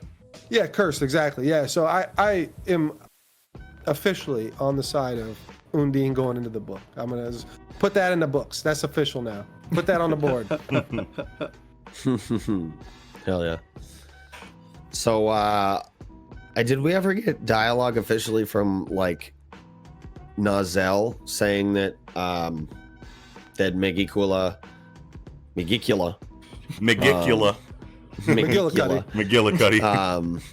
Mega Cucumber, what'd you say? That McGillicuddy used Noelle against Aesir in the past, because that was kind of inferred in this chapter. Wait, what'd you say? Say that again? Yeah. So did we ever get dialogue from Nozel saying that that Noelle was used against Aesir? It was kind of implied in this chapter when Vanica says like, oh, when I took a little kid hostage, she got really strong. Oh yeah. Okay. I don't remember if we've ever gotten other dialogue about that. No, I don't think so. Though I think that's just a subtle hint, and like with Noelle's, like she already has kind of a complex with feeling like she's partially to blame for what happened to her mom, and like that even drives that further home. Like, absolutely, I legit took you hostage, and you are the reason I was able to kill her. Yep. Yeah. Yep. You know. Yeah. Yeah, I mean, except for the thing at the same time, the reason she's taking the hostage is to your mom got really, I love that just panel, really, and then the third really is bold, I don't, just the speech pattern maybe of Vanica being, whatever I don't know what you call her, kind of ditzy. Maybe that's not it, but anyway, spunky. It's a great contrast between like the devil half and her actual half. But yeah, I mean, I think that sure, that's very possible and is probable, I think. But yeah, and that's still regardless of whether Noelle really knows, how that all played out, especially when she was a little kid. So yeah, I mean, I guess that still fits. But it's just thinking that Vanica took a hostage not on purpose against Aesir because she didn't know, that she would get really strong. This time, obviously, is on purpose because of Noelle. So yeah, no, I think that's actually probable. Yeah, just kind of to talk that one out too. Something I really like on this page where she's saying really, and on the bottom right, this is page 6, bottom right panel. I was just gonna bring this up. The teeth on the yes, that's so sick. Yes, that's the best panel. Tabata can definitely draw for sure.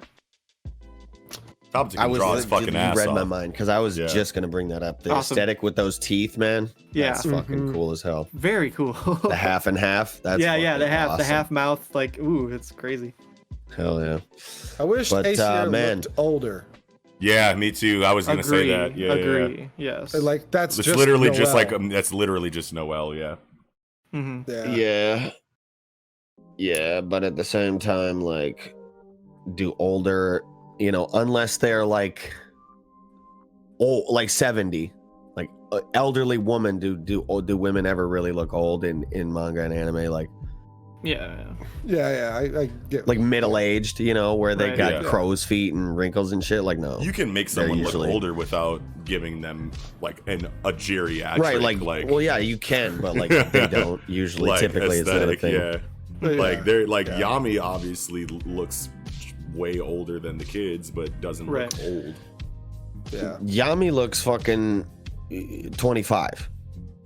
I honestly, I put in like Buddy mid-30s. looks 22 with like a little budding mustache and barely chin hair, peach fuzz. I assumed Yami was in his 30s the first time I saw him. I don't know how. Right, like you assume. Dante looks 20. You assume he's that old, but no, I don't assume Dante. We're just talking about looks, though, right? I mean, yeah. Oh, like, you're talking about Yami. Yami looks like, because I was saying which one is peach fuzz here, but Yami is peach fuzz is what you're saying. Yeah, Yami looks like maybe he's mid 20s. 20s. Yeah. I'm pretty sure that's how old he actually is. I'm pretty sure we've gotten confirmation on his age. But when his character was introduced, I like you just feel an age when you see a character. You know what I'm saying? Yeah, you get that. I felt 30s. The vibe. Yeah. This is a more mature character. Yeah. You know, right. Yeah. And that's what we're saying. Like, we just wish that Aesir had that vibe because she literally looks 15 in this. Right. In this picture. I guess it's easier to convey with a dude because because you have facial hair, right? and, yeah, exactly, yeah. And like muscles, like you just make them like a little beefier and like they're older or whatever. Yeah. Mm-hmm. So True. In the next section with this tongue dude, and then like Vanica just detonates all of the other. That was tight. Fodder. That was tight. It's like, that was super tight. That's one way to end these battles. Yeah, I liked that. I liked that a lot. I did like that too. She didn't make him explode. She didn't explode him. No, she did. Oh wait. She did explode them. She detonated. She did explode huge them. explosions. Yeah, they were huge explosions. I do remember the explosions now, but like I feel like we could have saw one of them actually pop. You know what I'm saying? I mean, this obviously isn't the kind of story where you would see something like that. Yeah. But I mean, like that would have added to, I feel like, because ever since this time skip happened, I felt like right away coming out of the time skip that there was a darker tone to the story, that it was going to be a little bit more mature on the gore side of things, even though like obviously we can't expect too much gore even from a darker tone inside of Black Clover, but like I imagine like more deaths, I imagine like more like showing of the actual like fatal wound itself that we might see here, you know what I mean? But I mean, all of the attacks that we ever see are either like high impact concussive forces that like, you know, cause internal damage that we don't see, that is like shown through like blood coming out of the mouth, which is like normal in Shonen. But like I figured we might see a limb get cut off with blood, or like a situation here where they fucking, you know, explode and there's like blood. You don't have to see viscera or like bone or anything like that, but like the actual exploding of the body in a way that's not just like a bird's eye view like energy like blast, I feel like could have added to that darker feeling of this arc. If we would have got like one of them like with their eyes bulging out and like blood coming, you know, like just something like that, you know what I mean? Like even if you don't show the full explosion, you could show you could show a little bit more heinous, you know, like illustration and like especially coming out of like last chapter where you have like the super scary Vanica Megicula like face, you know what I mean? Like I feel like that would have been a cool, you know, addition to the tone of where the story is at right now. But we did get this dude getting like vaporized here on top of page 12. Well, I like the next panel right after that. Mimosa's face fucking in right in front of the blast. You know, do we see that? Hold on. Top of page 12, the tongue dude is getting like vaporized by the force of the explosion. Okay. That's fine. I mean, Noxie is right. Like it could be more than even that one. Like I was thinking the actual like Cell, like kind of like a Cell. Either way, the tone is still darker because like we've not had characters literally like exploding before and like dying, when before it's like I used stone magic and it really hurt you, you know what I mean? Because it was stones, you know what I mean, or metal or whatever. And now it's like you're exploding people. You know? That's true. The tone is darker for sure. That's true. It's true. I just felt like we would see a little bit more detail in that regard than like we have. It's hard to do that like so big of a shift, you know, in a single story. I don't think, and honestly, I don't even think that it would be too like if you're not showing like veins and like bone fragments and like actual like viscera, I feel like that would be like a really drastic shift. But like if you did it like a Dragon Ball, like a Cell, where it just shows like the moment right before explosion when their eyes are like bloodshot, like protruding out, like tears like streaming, you know what I mean, like mouth foaming, that would be enough to be like, holy shit, shit is going fucking down here. Right. And then you get the bird's eye view explosion or like the silhouette like light, you know, vaporizing. That would have been like a okay. And we know pretty definitively that like from a few chapters ago that like Tabata, you know, had some Berserk references, you know, in some of the scenery. So it's like he used the dark imagery of Berserk. So obviously he knows, you know, how to portray some darker imagery in terms of like how people die or whatever. And he's just chosen not to do that, you know, probably for good reasons. Yeah, Shonen reasons. Shonen reasons, For Shonen reasons. But I mean, moving into the I was gonna say, Ken. Let's go. I don't want to go there yet. I don't want to go there yet. Okay. Yeah, go ahead. No, go crazy. Okay, so now we have 5 different people could blow up. You know, Leopold, fucking Gaja, Mimosa. Mimosa, right? Yeah. Whoever else is there, I don't remember. Whoever's all fighting these people. There's 2 other people fighting. Who else is it? Leo and Luck, I remember. Luck, yeah, Leopold, Charmy. Mimosa, Charmy. Charmy's the one I'm missing. Yeah. So yeah. So Charmy's the one I'm missing. Are any of these people gonna die? No, like, 0. Somebody should, though, 0. right? Like, why not Gaja? Impossible. I feel like Gaja will be Gaja? the one to die if anyone's going to die, but I don't expect that from Tabata. You know they're not dead. Yeah. Like I don't expect that from Tabata at all. I mean, Gaja's not going out. Gaja. Gaja's not going out like this. If Gaja is going out, he's not going out like this. Well, let's just think. Like, Leopold's going to do what with his magic to survive this? Out explode it? No, he's just not going to take enough damage to die. However, that's terrible. It's Black Clover, man. This is what who has died? I mean, people have died. Yeah, who has died? But like a handful of people. I don't know. Who has died? Yeah, no one named has died. None of the main squad. Fauna and Veto. Yeah, well, there was clearly an obvious way to reincarnate them in place there. Yeah, sure. If these characters get evaporated here, some Golden Dawn guys. Yeah. Oh yeah. What's his name? Hammy died. Yeah. Bigger plump dude that like no one remembers. He died. That's fine. Glass magic. I was actually very sad that dude went up. No one of like actual like intense thematic relevance is going to die. That actually has a future in the story. You know what I mean? Like you can kill Hammy because he showed up once and you knew that he was Golden Dawn and you knew that people liked him. But like how did he drive the plot at all? Yeah. What kind of future was hinted at for his character? None. So get him out of here. Yeah. Obviously, that's easy mode. That's cookie cutter, kill a character that has just enough relevance to have an impact. But like no one in these situations is gonna die. Gaja, the motherfucker that trained the kids? No, not like this. Here's another reason definitively why they're not dead. Because how would you introduce that they've died? You show the explosions. You have to you either cut off the chapter immediately, and the next chapter is looking at the aftermath. Yes. Or you just immediately go into the aftermath and go like, oh, Mimosa, where are you, Mimosa? You know what I mean? No, what they're going for is the Yami fight. You don't switch fights and then switch back and then come back to the aftermath. explosion and be like, oh, it looks like Gaja died in that scene 3 chapters ago. Definitely. It's not happening like that. I'm not trying to sell anybody on people dying.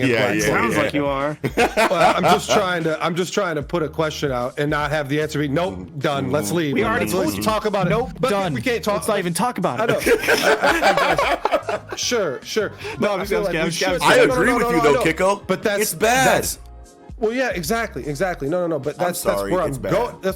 That's where I would be going with this ultimately. But still, at the end of the day, it is a point of conversation with these chapters that you should have. Like, and to just immediately dismiss it as not possible, which you're right. I mean, at the end of the day, is right. But that doesn't mean we shouldn't have the conversation about, like why or what. Because I'm definitely not exactly right. Who's ever died in Black Clover? Like to be.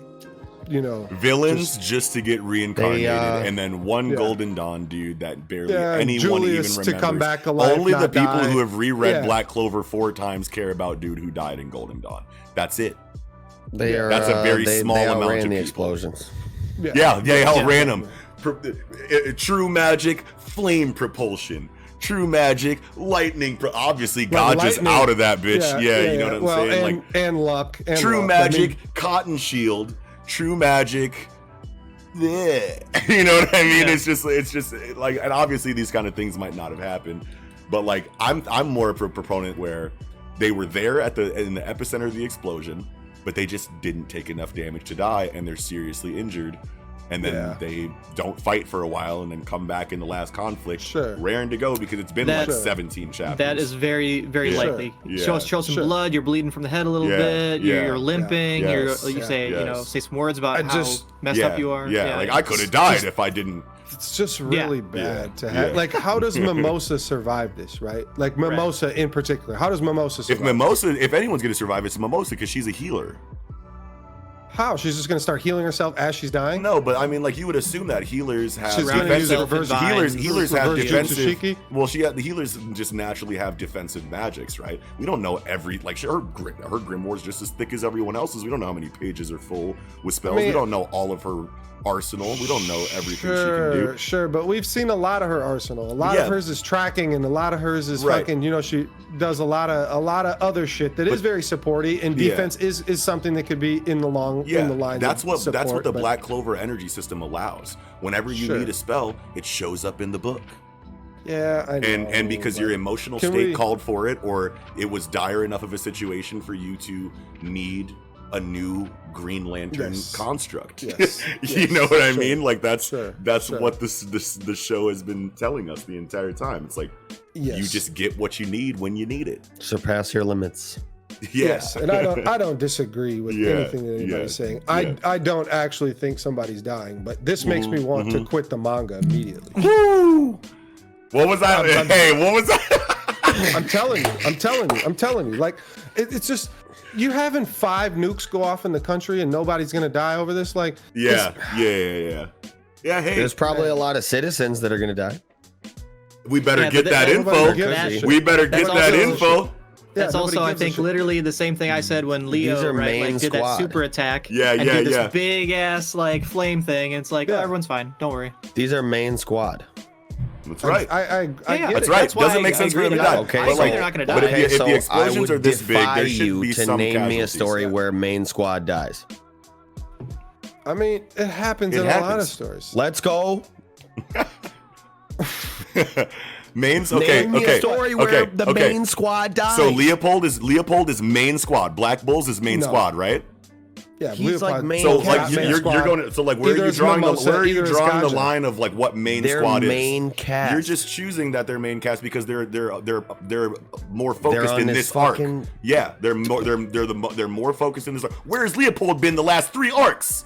Mimosa has had focus on her the whole series. I'm just saying you are deciding what's main squad and what's not main squad. I disagree about Mimosa about that. She's been in like a few scenes here and there. Main squad is more Black Bulls. Mimosa's been in multiple arcs. Yeah, that's fine. That's fine. As like a side of the fight, she's over here. Oh, she shows magic, and then she goes off and does her own thing. Like the main squad is the Black Bulls. The main squad is the Black Bulls, and Mimosa can be there. That doesn't mean that she's main squad. So you are choosing. So why don't you choose all of the characters that you believe are main squad, and then we can talk about which ones are more likely to die. But characters die in other stories, and they have very strategically planned deaths that matter thematically. Because those part of characters Yuno's team, though. Yeah, that's now where at first I didn't think so, but now it's like Mimosa and Klaus are part of Yuno's team. So I feel like, I mean, they are in a very campy shonen like this. Yeah, they're probably. But see, here's the thing that I want to say. Here's the thing that I want to say to Eagle. So we are in Jujutsu. We're in Jujutsu Kaisen. So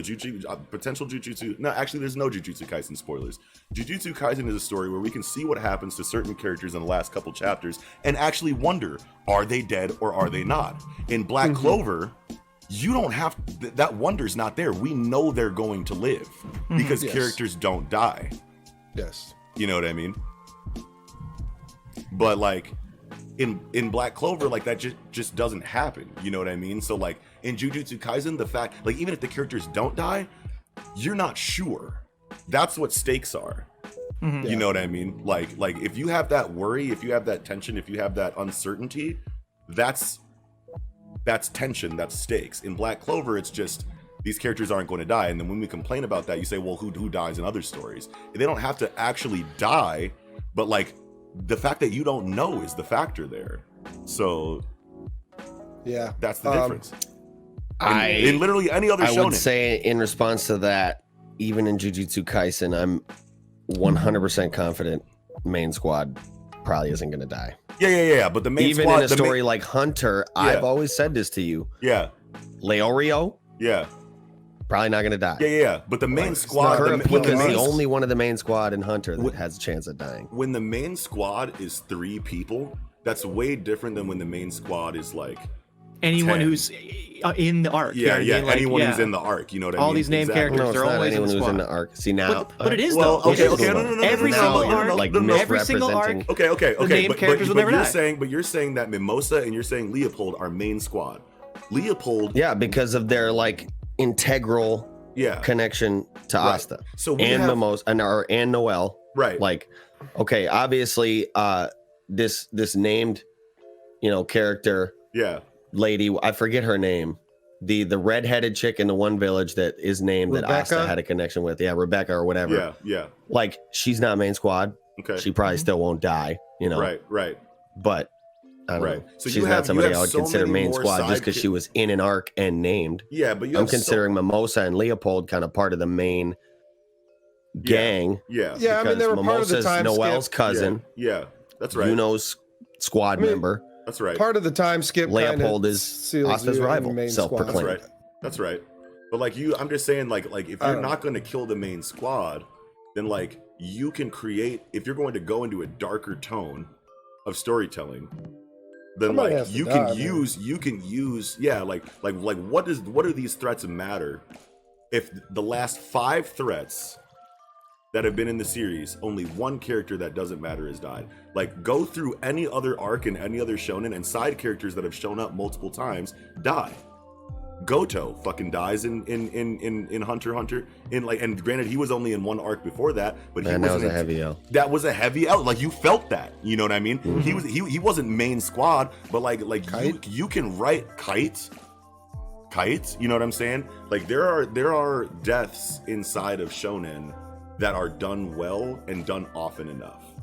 You know what I mean? And it doesn't have to be main squad. And I understand that I understand the point that you're getting at here, Eagle. Like, main squad doesn't die, but like the main squad argument is like, yeah, we know the main squad, is not going to die in One Piece. Like, the Straw Hats. For me, it's die. Like it's a matter of how you portray the scene. You know what I mean? So like with this Mimosa scene, right, on page I guess technically it's page 13, where like the dude is exploding, and she has this, she's right in the epicenter of the blast, she's right there, and she has this look on her face like, oh shit, this dude's exploding. And in other stories, say like Jujutsu Kaisen, we would be like, oh damn, like did she just die right there? You know what I mean? Or say even in today's chapter, someone literally died, and we're like, probably, and we're like, but did she activate an ability? And we're like trying to think like, how'd she get out of this? And it's like, definitively, there's no tension here. Yes. Her look of fear is completely unwarranted. I mean, obviously she's scared, but like we're not scared. We're like, oh yeah, she's fine. We have no idea, zero idea how she would get out of this. But robbing yourself of the tension because of the campiness of the series. Because even in Jujutsu Kaisen, Kaisen, if Nobara or Megumi was at the epicenter of a blast like this, I would feel the tension, but I would be 100% confident they probably not dead. I disagree completely. One, that's because Gege writes tension better, and 2, Mimosa is not anywhere close to a main character like Megumi and Nobara.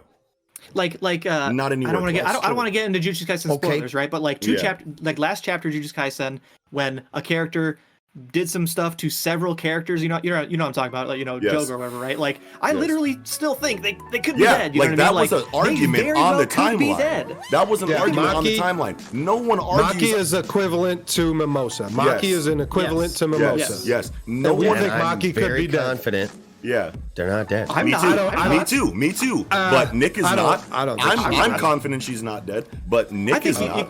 I think you could very easily make an argument. I expressed on the show even. I was like, yeah, they could be dead.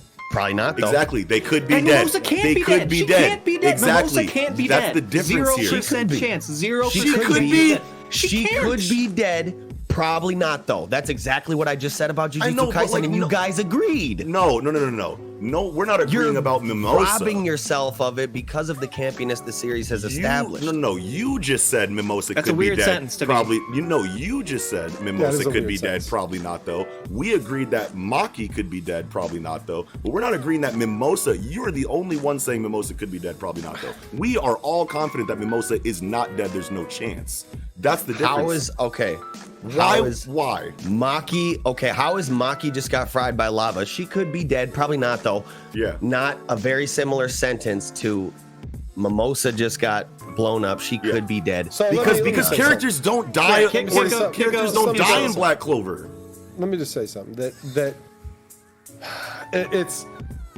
we are all fairly confident that Maki is not dead, but we ask the questions. We explore the possibility where me exploring this possibility was more kind of talking myself back into the series as much as I can, because when the alternative to me makes me want to quit, like, and that's tough, like, so I'm sitting here like, hey, I feel like somebody should die here. Obviously, it's very, very, very unlikely. Yes. But if it happens, which would be it's crazy.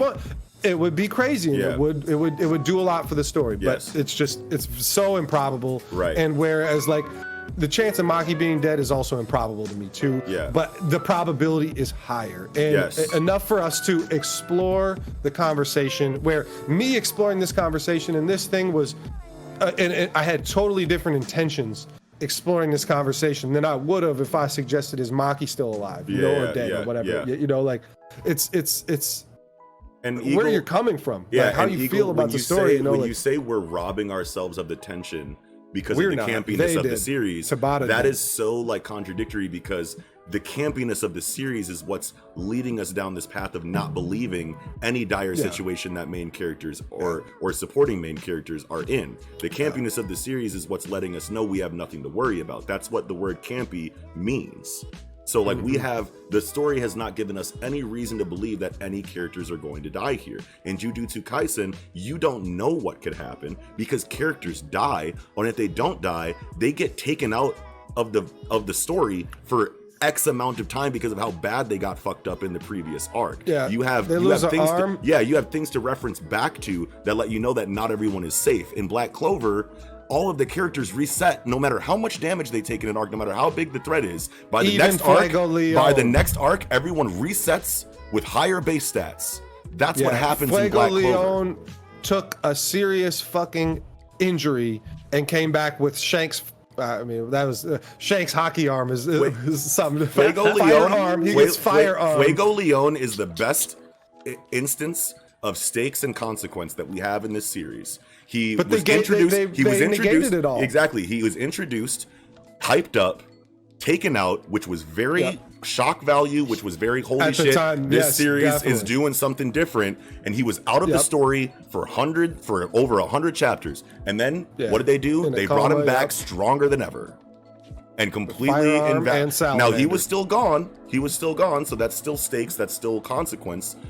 But when you bring him back stronger than ever, it's like, okay, you know what I mean? There is nothing inside of Black Clover that makes us think that any of these characters should be dead. That is not the same in other shonen stories right alongside Black Clover and Jump right now. I'm sorry. Yeah. It's closer to One Piece, sorry to say, but One Piece does stakes in other ways. One Piece doesn't need death. Exactly. Stakes. They use slavery and world fucking themes and all sorts of that kind of shit for stakes. Definitely. They do they do stakes in a whole bunch of different ways besides death. And Oda knows that. Definitely. Oda is conscious of that. And Oda brings stake because he knows how much he hates drawing death and gore and maiming. He is like, I need stakes in all these other areas and produces that. You know what I mean? Tabata's just definitely. I don't think I want any kind of stakes in here. I just want big threats, and I want determination. I want power of friendship. I want team dynamics. That's totally fine. That's his lane. He's performing well in it, but we have no reason to worry in this series. And Tabata knows that and is purposely not giving us real reasons to worry about anything in here, because that's not the kind of story he's trying to tell. At least to me. It's fairy tale slavery and Electric Boogaloo, and right? Oppression and societal, disparity have all been elements that are present in this story as well. Slavery? Yes.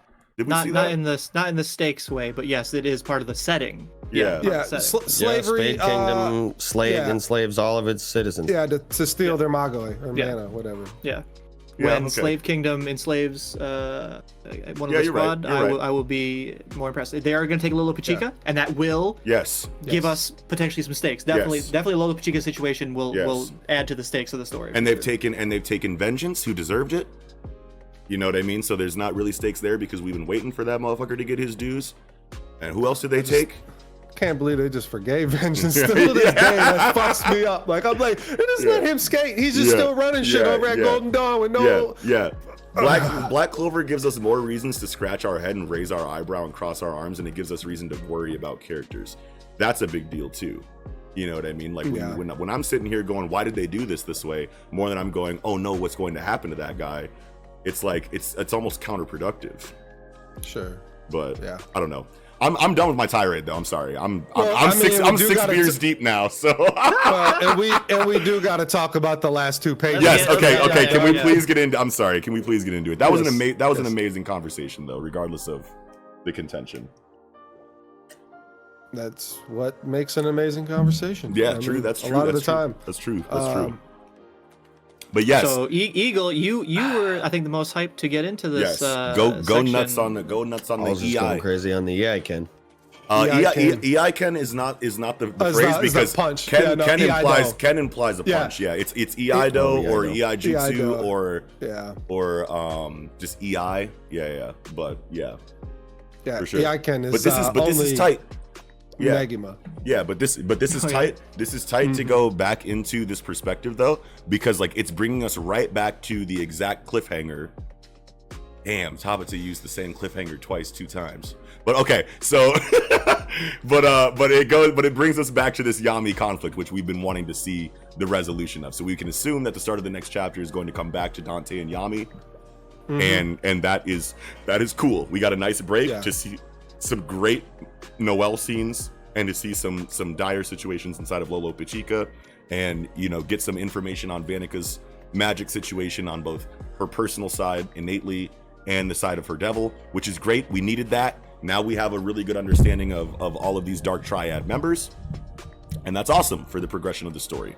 Plot moving shit is positive no matter what criticisms that we have. So that's one thing that we can say. Tabata is moving the story forward, and it's great. Going back to Yami, isn't bad. Pacing has never really been a problem to me inside of Black Clover. Some people will say it moves too fast. A little bit in the elves, but I mean, like me personally, I like the speed of Black Clover's pacing. A lot of people that I've seen have their criticisms on how fast the story moves. But at the same time, I feel like Black Clover needs to move too this fast. Yeah, too fast. But I feel like Black Clover needs to move directly in this contrast. Yeah. I would say it's kind of directly in contrast to like Hero, where like you get a lot of time spent on characters individually to development and a lot of them, a shit ton of them. So but I think that's kind of where they. I guess I'm just thinking that a little bit. There are maybe more in anime, but like I feel like there are definitely manga where like the pacing is way faster. Yeah. And you're like, whoa, slow down. Like a lot of people think that's Black Clover. I've never thought like, whoa, slow down. Yeah, I feel like the pacing's quite good in Black Clover. Yeah, the pace. Me personally, I've never had an issue with the pacing, but I feel like the speed of Black Clover's pacing is necessary because Tabata knows what his strengths and his weaknesses are. You know what I mean? Sure. And it's like if the story slowed down too much, it's like, could Tabata write a compelling enough story inside of character development and progression to have a really slow period inside of the series? I don't. If he set it up that way to start, where we're at right now, sure. He hasn't really given me a reason to think that he could have down times like we see in My Hero Academia and One Piece. You know what I mean? It's just it just doesn't make sense for the story that he's told so far. So I have no reason to think that he could do it. I'm not saying he can't do it, but I just don't have any real evidence to support that. He's done a couple little baby. The one where Asta went to a restaurant. Well, Asta went to a restaurant and kind of like picked up a girl, and was the girl was like, chapter? Maybe it was 1 or 2. I don't know. That's what I'm saying. That's the limit of his downtime is 1 or 2 chapters, and then it goes right into pedal to the metal action again. And that's fine. And that's fine. You know what I mean? If you like regardless of what I look for in a story, I personally love downtime for characterization and character development and world building and, concept, fleshing out and all of that shit. I love all of that. But I mean, like, Tabata knows his lane and he performs well in it. I say that time and time again on this show. If you are a mangaka that knows what your strengths and weaknesses are and you focus on your strengths in ways that can throw a veil over what your weaknesses are, that's a strategic power move to me. And I respect you for that. You know what I mean? I don't need everything that I love in manga to exist in every manga that I read. You know what I mean? So it's like, so like Tabata knows what the fuck he's doing. and he's doing it well, and that's all that I can ask for from him. You know what I mean? I don't need things I love from My Hero Academia, Jujutsu Kaisen, and Hunter x Hunter inside of Black Clover. Black Clover is giving me all the information to know what I love about the series, and it delivers that week to week. I have my criticisms, sure, and it does get kind of comical at times when we flame it on the show, but at the same time, it's like I'm still here reading it week to week. Right. I would if I wasn't covering it. So like, that's what really matters. Yeah. So let's kind of move on. Let's kind of finish this off. This has been the longest Black Clover segment. This is the longest Black Clover segment we've ever had. 44 minutes. That's wild. Yeah. So I'm good though. That's all I had to say. Yeah, that's all I had as well. Yeah, I'm good. Well, then with that, we can probably go ahead and jump right into chapter number 276 of My Hero Academia. You cheated. Good what a chapter. title. Liked it a lot. Man. Yes. Yeah, great chapter. And let me just say, I told y'all to put some goddamn respect on No, I'm just kidding. On Manual. He almost said He's the GOAT, Mantle. all right. Oh. Okay. Manual and Aizawa. Yeah, dude. What a World combo. ender shit. What a combo. Yeah, that's a great combo. His eyes. Yeah. That's awesome. That tandem's very interesting. No, that's a good. No. That's I just remember when we were and talking that's about where, like the hero rankings and how low Manual was. I was like, hey, put some goddamn respect on Manual. You guys are like, fuck Manual. That's I'm where like, My yo. Hero shines, I feel like, is that like you have these quirks where you're like, that quirk sucks by itself. Yeah. You know what I mean? But it's all team oriented, matchup based, combination based. You know what I mean? Like there are going to be characters that understand that their quirk is trash and know that they need to be used in tandem with other quirks that are stronger or just fit well with them compositionally. You know what I mean? And it's so cool how like Kohei injects that, because like there are so many X-Men. There are so many characters in X-Men where you're like, that fucking mutant power is trash. All you can do is turn into a puddle.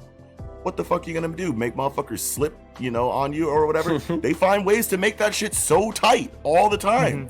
And you're like, and the writers do that on purpose. They're like, people gonna hate this ability. Oh yeah, I'm gonna let them hate this ability for like 3 arcs, and then I'm gonna create a fucking team attack with that shitty ability in someone else's that blows everyone's mind, and it's such a big payoff when it happens, and we're seeing that right here with Manuel and Aizawa. You know what I mean? And I think also it's good thematically. You know what I mean? Like all for one. All for one, you know what I mean? Like all for one is like a singular enemy, and Shigaraki is going to be a singular enemy who he's one versus everyone, and so like the everyone, like they should be working together and like teamwork, all the classes, class 1A and 1B or whatever, like being a team or whatever. I just think like thematically it works really well to have these like team combination quirk usage. Yes. And we've talked about this a lot, and this isn't a new idea. But I mean, this is a huge flag. Like page 3, they actually show the prison, and it's like Prison Break. I mean, all for one, just smiling. It's like I'm gonna get out this motherfucker. That Kiko was gonna say so. Exactly. It's like, why are we always getting panels of all for one smirking? Because he know what he doing. Let my man chill. Let my man get in his little zone here. No, that's what Kiko was saying. And I was saying it. I mean, and I've said it a lot in the way of, all for one, maybe taking the quirk back from Shigaraki or something. I don't know. It's like Kiko thinks he's still got a plan. Like he's not just sitting in jail. Yeah. Well, definitely. And it's still that theory is still kind of out there, right? Like that's kind of going out on a limb to say that like, all for one's going to be the one, like hasn't given a completed, Master has not given a completed all for one to Shigaraki, which it seems now with the chapters that we've seen, that is less definitely true with each chapter we've seen thus far. He definitely has the quirk of all for one in its entirety, just 75% of the stock of quirks it would seem.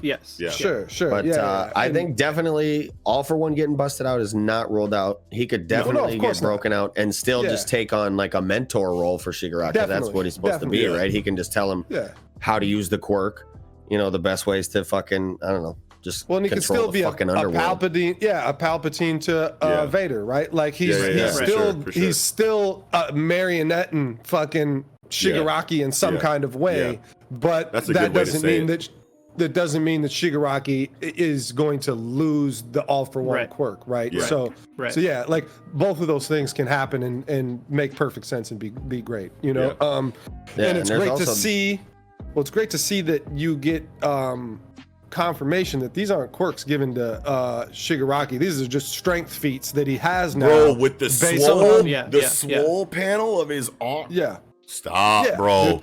That's so tight. Well, and what really sells it and makes it so great for me, I was just so happy to see that President Mike said, or he's basically asking, the doctor, Ujiki or whatever, like, so his strength is just like the perfected Nomu, which would make total sense. We've used some other quirks that have been compiled maybe to, I don't know, give you physical ability, but it's not a quirk at this point. It's just we've genetically modified this to just be, organic strength, which is great. I love that we got that, because if they just say, we just doctored him up and gave him strength without saying, well, it's kind of tied to the super Nomu or whatever, perfect Nomu, without tying it together, I mean, sure, you could infer that was it, and that would be fine, I guess, but I just like the clarity there, like that makes a lot of sense, and that I love that.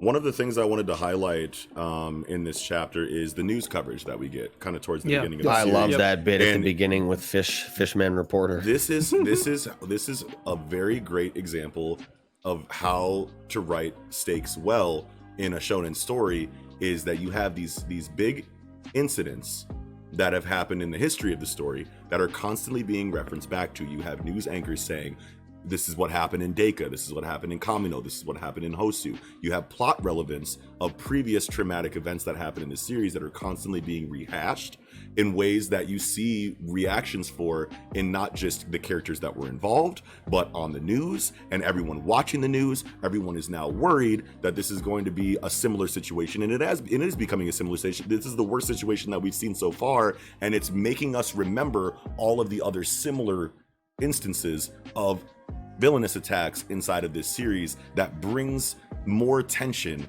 and more potential for consequence, which we've seen very clear evidence of stakes and consequence inside of this arc alone. But now we're remember when Stain attacked in Hosu City? Remember when fucking the Kamino situation happened with the hooded Nomu? Remember when Deika happened, when Shigaraki literally just did this exact same thing like 2 months ago and the fucking government tried to cover it up? Imagine what society who's watching this news coverage is thinking in their minds. We now have like the population of the world that is tuning into this news broadcast worried as shit.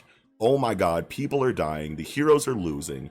What is this going to mean for their perception of heroes, which is something that's highlighted very often in this series, which obviously goes into all types of thematic relevance in this series, is how society views these people that are here to protect them. There is so many levels and layers of stakes and tension in this series, and it's like this is how you do this.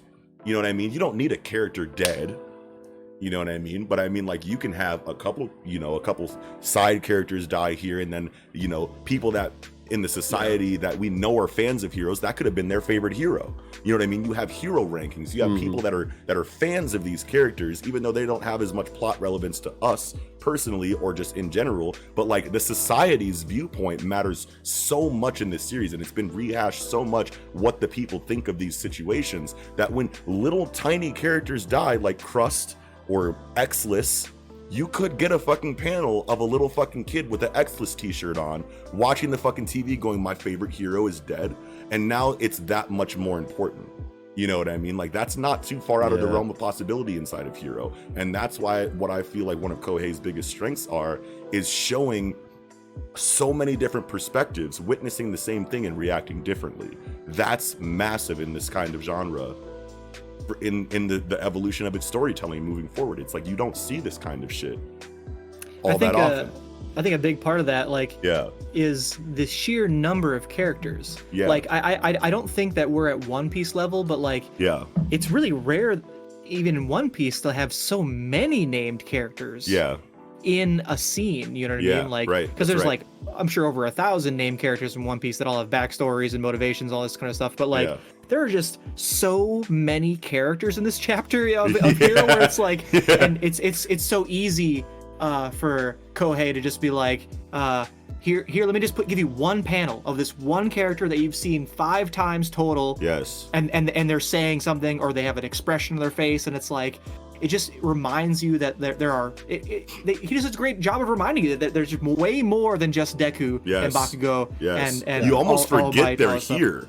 Right. Yes. In a great way. In a great way. Deku is like one of the most unrepresented major characters in a shonen. I feel like, you know what I mean? Like so often out of page, out of chapter. Yes. That's crazy. But not in a way that takes away really from good. the quality of the story. And it's like when you do not that, like look at Hunter x Hunter.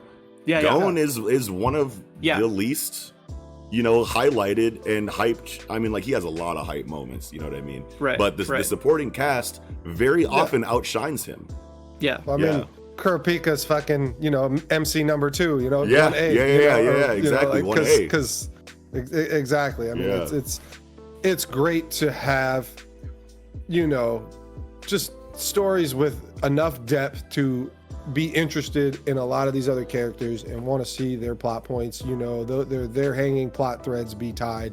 Like, you don't really, like, you just don't give a shit. Honestly, I don't give a shit. When Deku's not there, I really don't care at all. That's a good thing. Sometimes. Let me get some other. Give me the information on other characters. When you were saying that, I was like, what do you mean you don't care? You mean you don't mind if Deku's not there? It's not that you're seeing this chapter and Deku's not in it, I don't care. No, like, it's I don't. Not that you don't want even Deku without there. Deku, without Deku, it's still fire. It's still fire all the time. Exactly. How many stories can you say that for? It's a very good point. Very good point. Yeah, Hunter. Yeah, Hunter. Sure. Absolutely. Yeah, that's it. That's like it that I can think of. Yeah, I mean, I feel like it could happen in One Piece, even though it doesn't all that often. Yeah, it's not too far. But I mean, like, I didn't miss Luffy like at all during the Odin flashback. I was like, give me all of this. Oh, of course not. Of course for 6 months, give me all of this. Yeah. Right. Yeah, and sure. Yeah. So I like the question posed by Gran Torino, like, we're throwing all these heroes at just one guy. Yeah. What's the point of this hero saturated society? That's a big question. Well, if they can't win. And that's the thing, is like, they're not going to win definitively, right? Like, they shouldn't, or like, that'd be the end of the story effectively. So they're not going to win, at least definitively.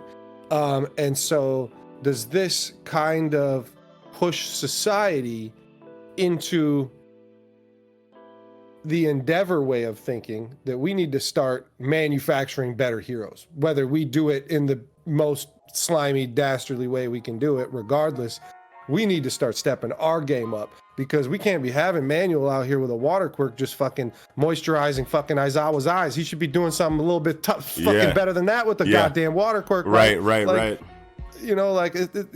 didn't they just name him Visine? I don't know. Like, you got a water quirk. Like, he needs to step it up.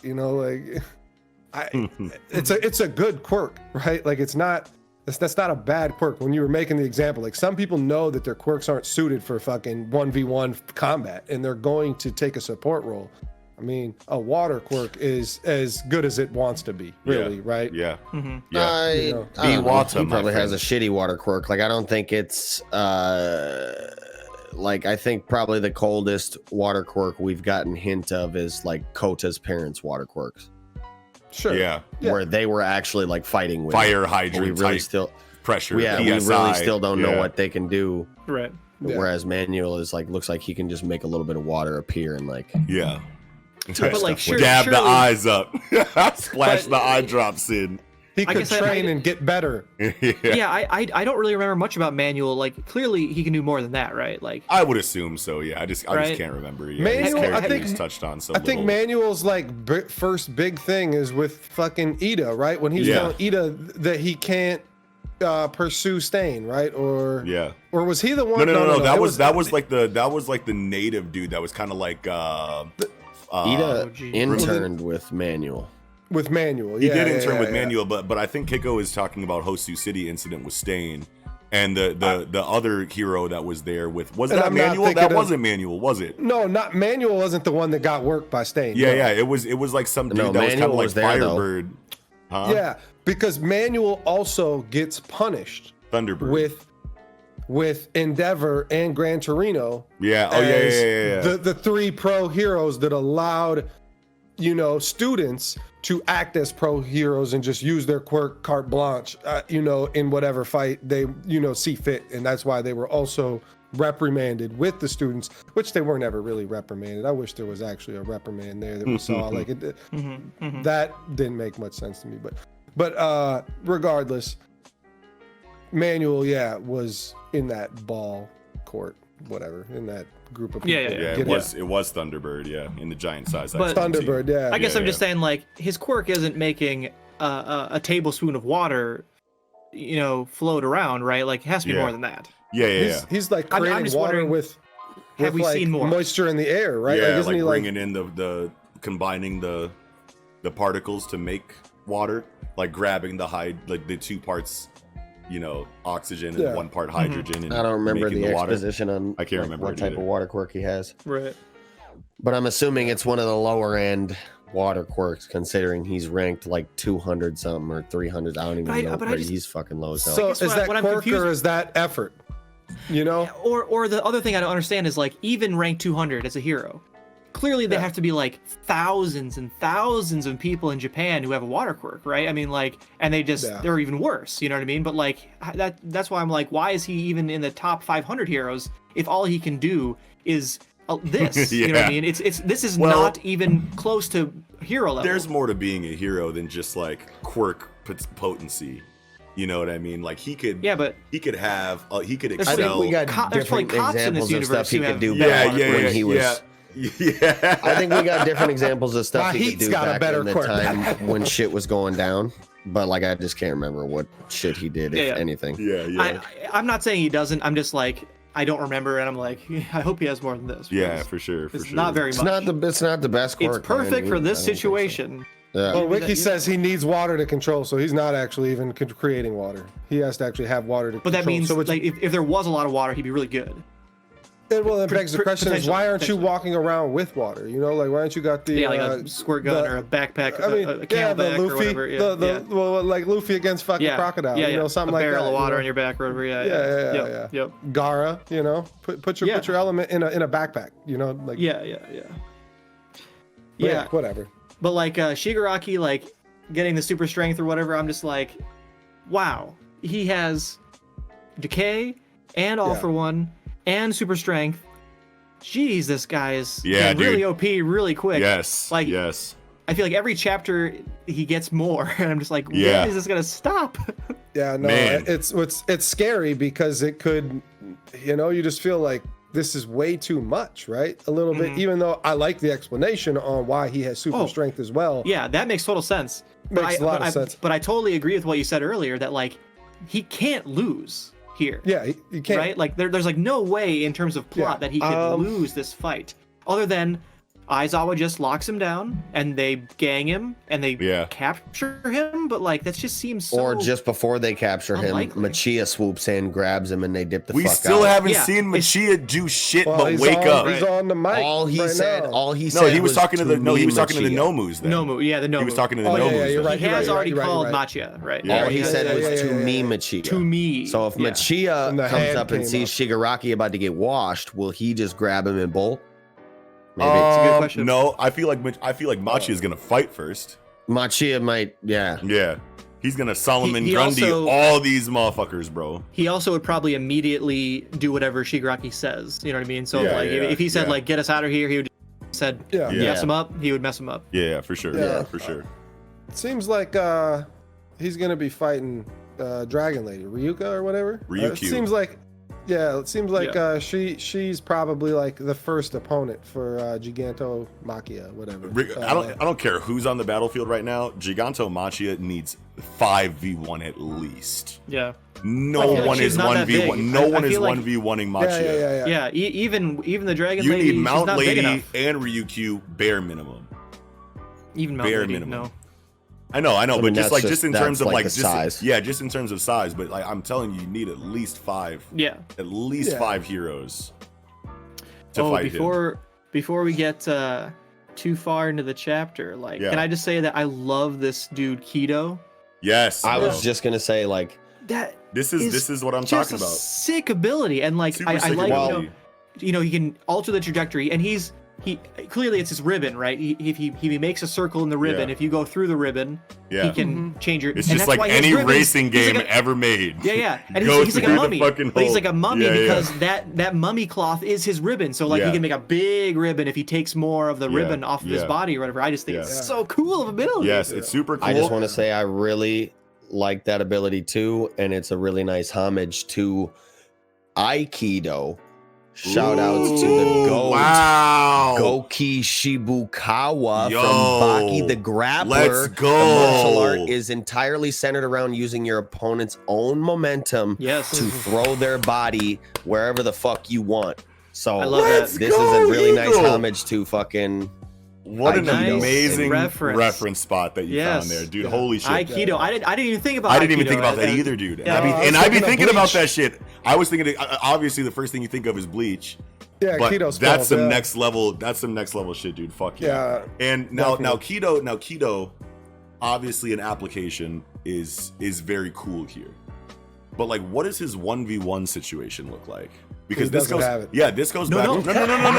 It's Aikido. It's Aikido. Yeah. He messes you up real hard. And I was going to use Kido as like, you know, an example, like I was making with Manuel earlier about like how like some quirks are cheeks until they're paired with other quirks. You know what I'm saying? But Eagle came out of left field with the cold-blooded reference, and now I'm thinking of this motherfucker like this should be Ojiro's apprentice. Like this should be Ojiro's like teacher. Or imagine this, right? Someone you launch at him a fireball. I don't know who's shooting fireball. That was my exact question. Is are we shooting inorganic matter? Are we twisting that around and firing it back at you? It says alter the course of bodies in motion. Now, here in this panel, it does say bodies. He creates one loop, and it changes trajectory.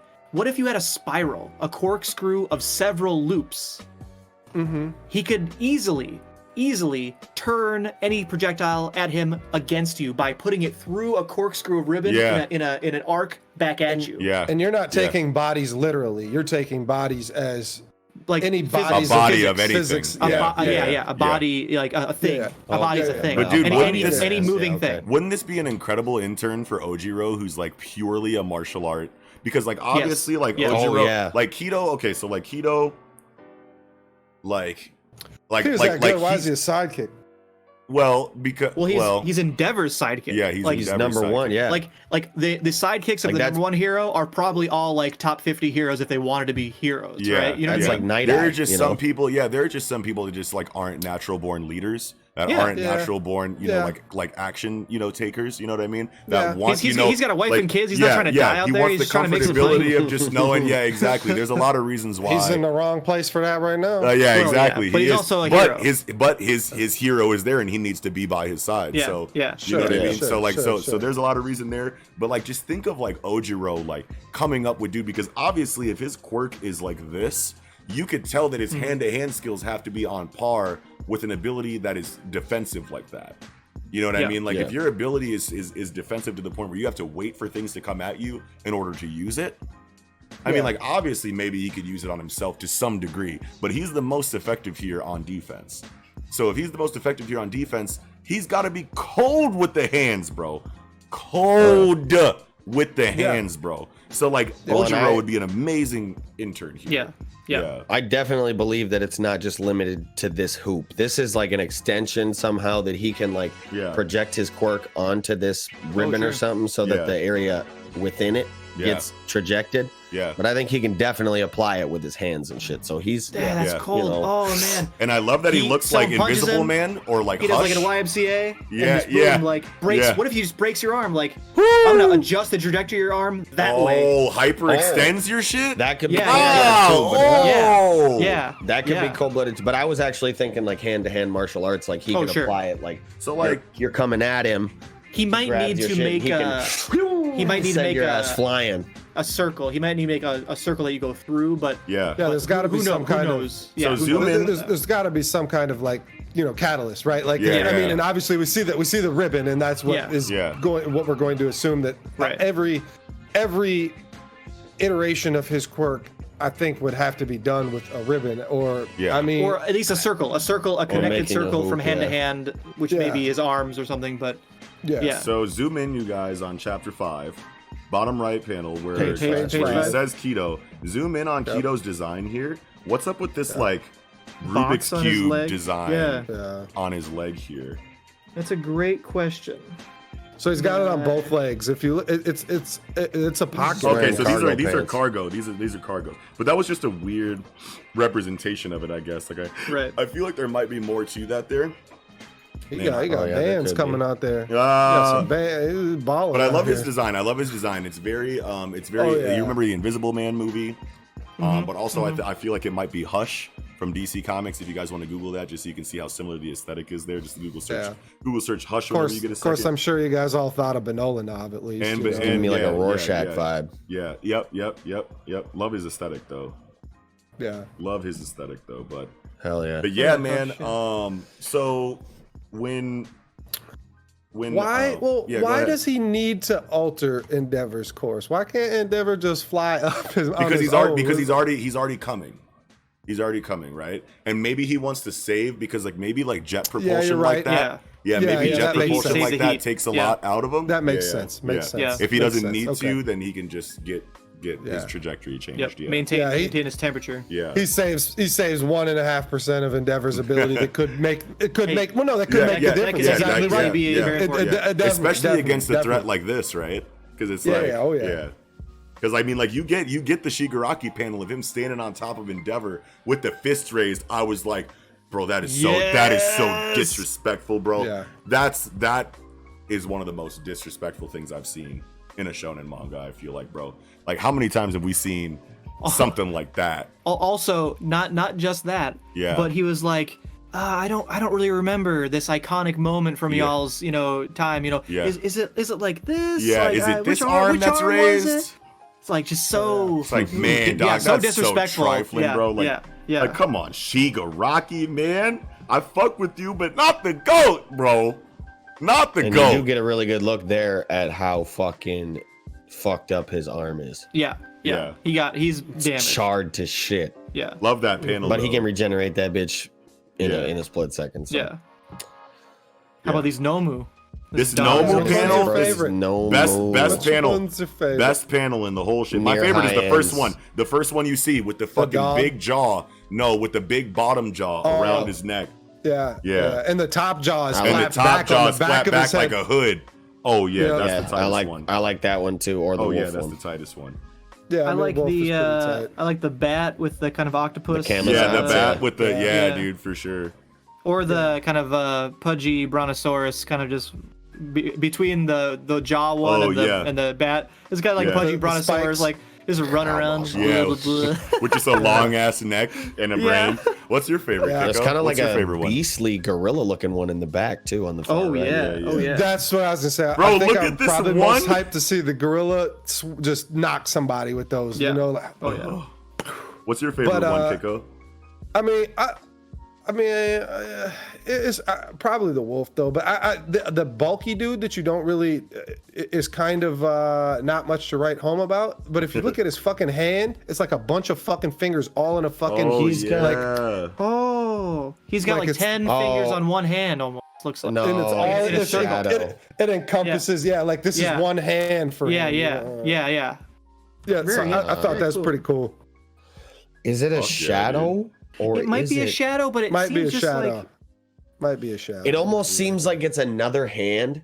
facing the hand the same way. That's what Keiko's saying. That's what Keiko's saying. Exactly. Two hands, touch your hands together at the arms or whatever. Wow. And it's one arm. That's what it looks like. I don't know. Kind of like a Venus flytrap. He's got the bro. Gross. Fuck yeah, though. So, the clamps. They're all cool, man. The clamps. The clamps. What do they call him in Futurama? They don't call him just clamps, do they? Clamps. They do call him just clamps. I'm pretty sure they call him just clamps. I could have sworn he had a different name, but yeah. I don't know. Correct us down in the comment section if we're wrong. What do Yeah, they call please. them? Futurama fans, let me Futurama. know what Buddy's name is, because like and now that I think about it more, it probably is Clamps, but. So Yeah, but then we have this this Aizawa awesome monologue, you know, in terms of, you know, saying, you know, no, you're the one who's messing stuff up. Like, get out of our fucking way. Yeah. But I just gotta say, isn't Deku here at the end being kind of like unreasonably reckless, like supreme top tier most reckless act ever done in this entire series? Yeah, but this is his here. character. This is his character. No, I get that. I get that. I was like, oh geez, I'm so worried. Yeah, but I mean, like, we constantly get like reminders of this him, aspect of case, Deku. To him, the worst case scenario is all these people dying for his sake. Yeah. Right. That's a great point. He would rather sacrifice himself. Yeah. You know, as stupid as that is. Yeah. He would rather lay his life on the line. Yeah. Even though he's literally the one that should be dipping the fuck out because he's what Shigaraki's but after. We're constantly being reminded in the series that no matter what advice he gets, no matter what his rational, obviously he's a very critical thinker, he's very rationally minded, but when it comes to situations like this, his body just moves without you know a command from his brain. That's why 100%. All Might chose him in the first place. So for this concept, for this aspect of his character to be rehashed this often is actually very good and shows a lot of forethought. Like, you could tell that Kohei really knew his main character through and through before going into this, because he's like, okay, it's been a minute since I've shown this side of Deku, let's show it here now in this situation where you're like, he should not be acting right now. Yeah. Well, it always goes back for me to that one where it's like All Might's dialogue when he's punching the robot, you know, as he's saving Uraraka, he's like, the reason why we put these robots in here, like, they give you no points. Yeah.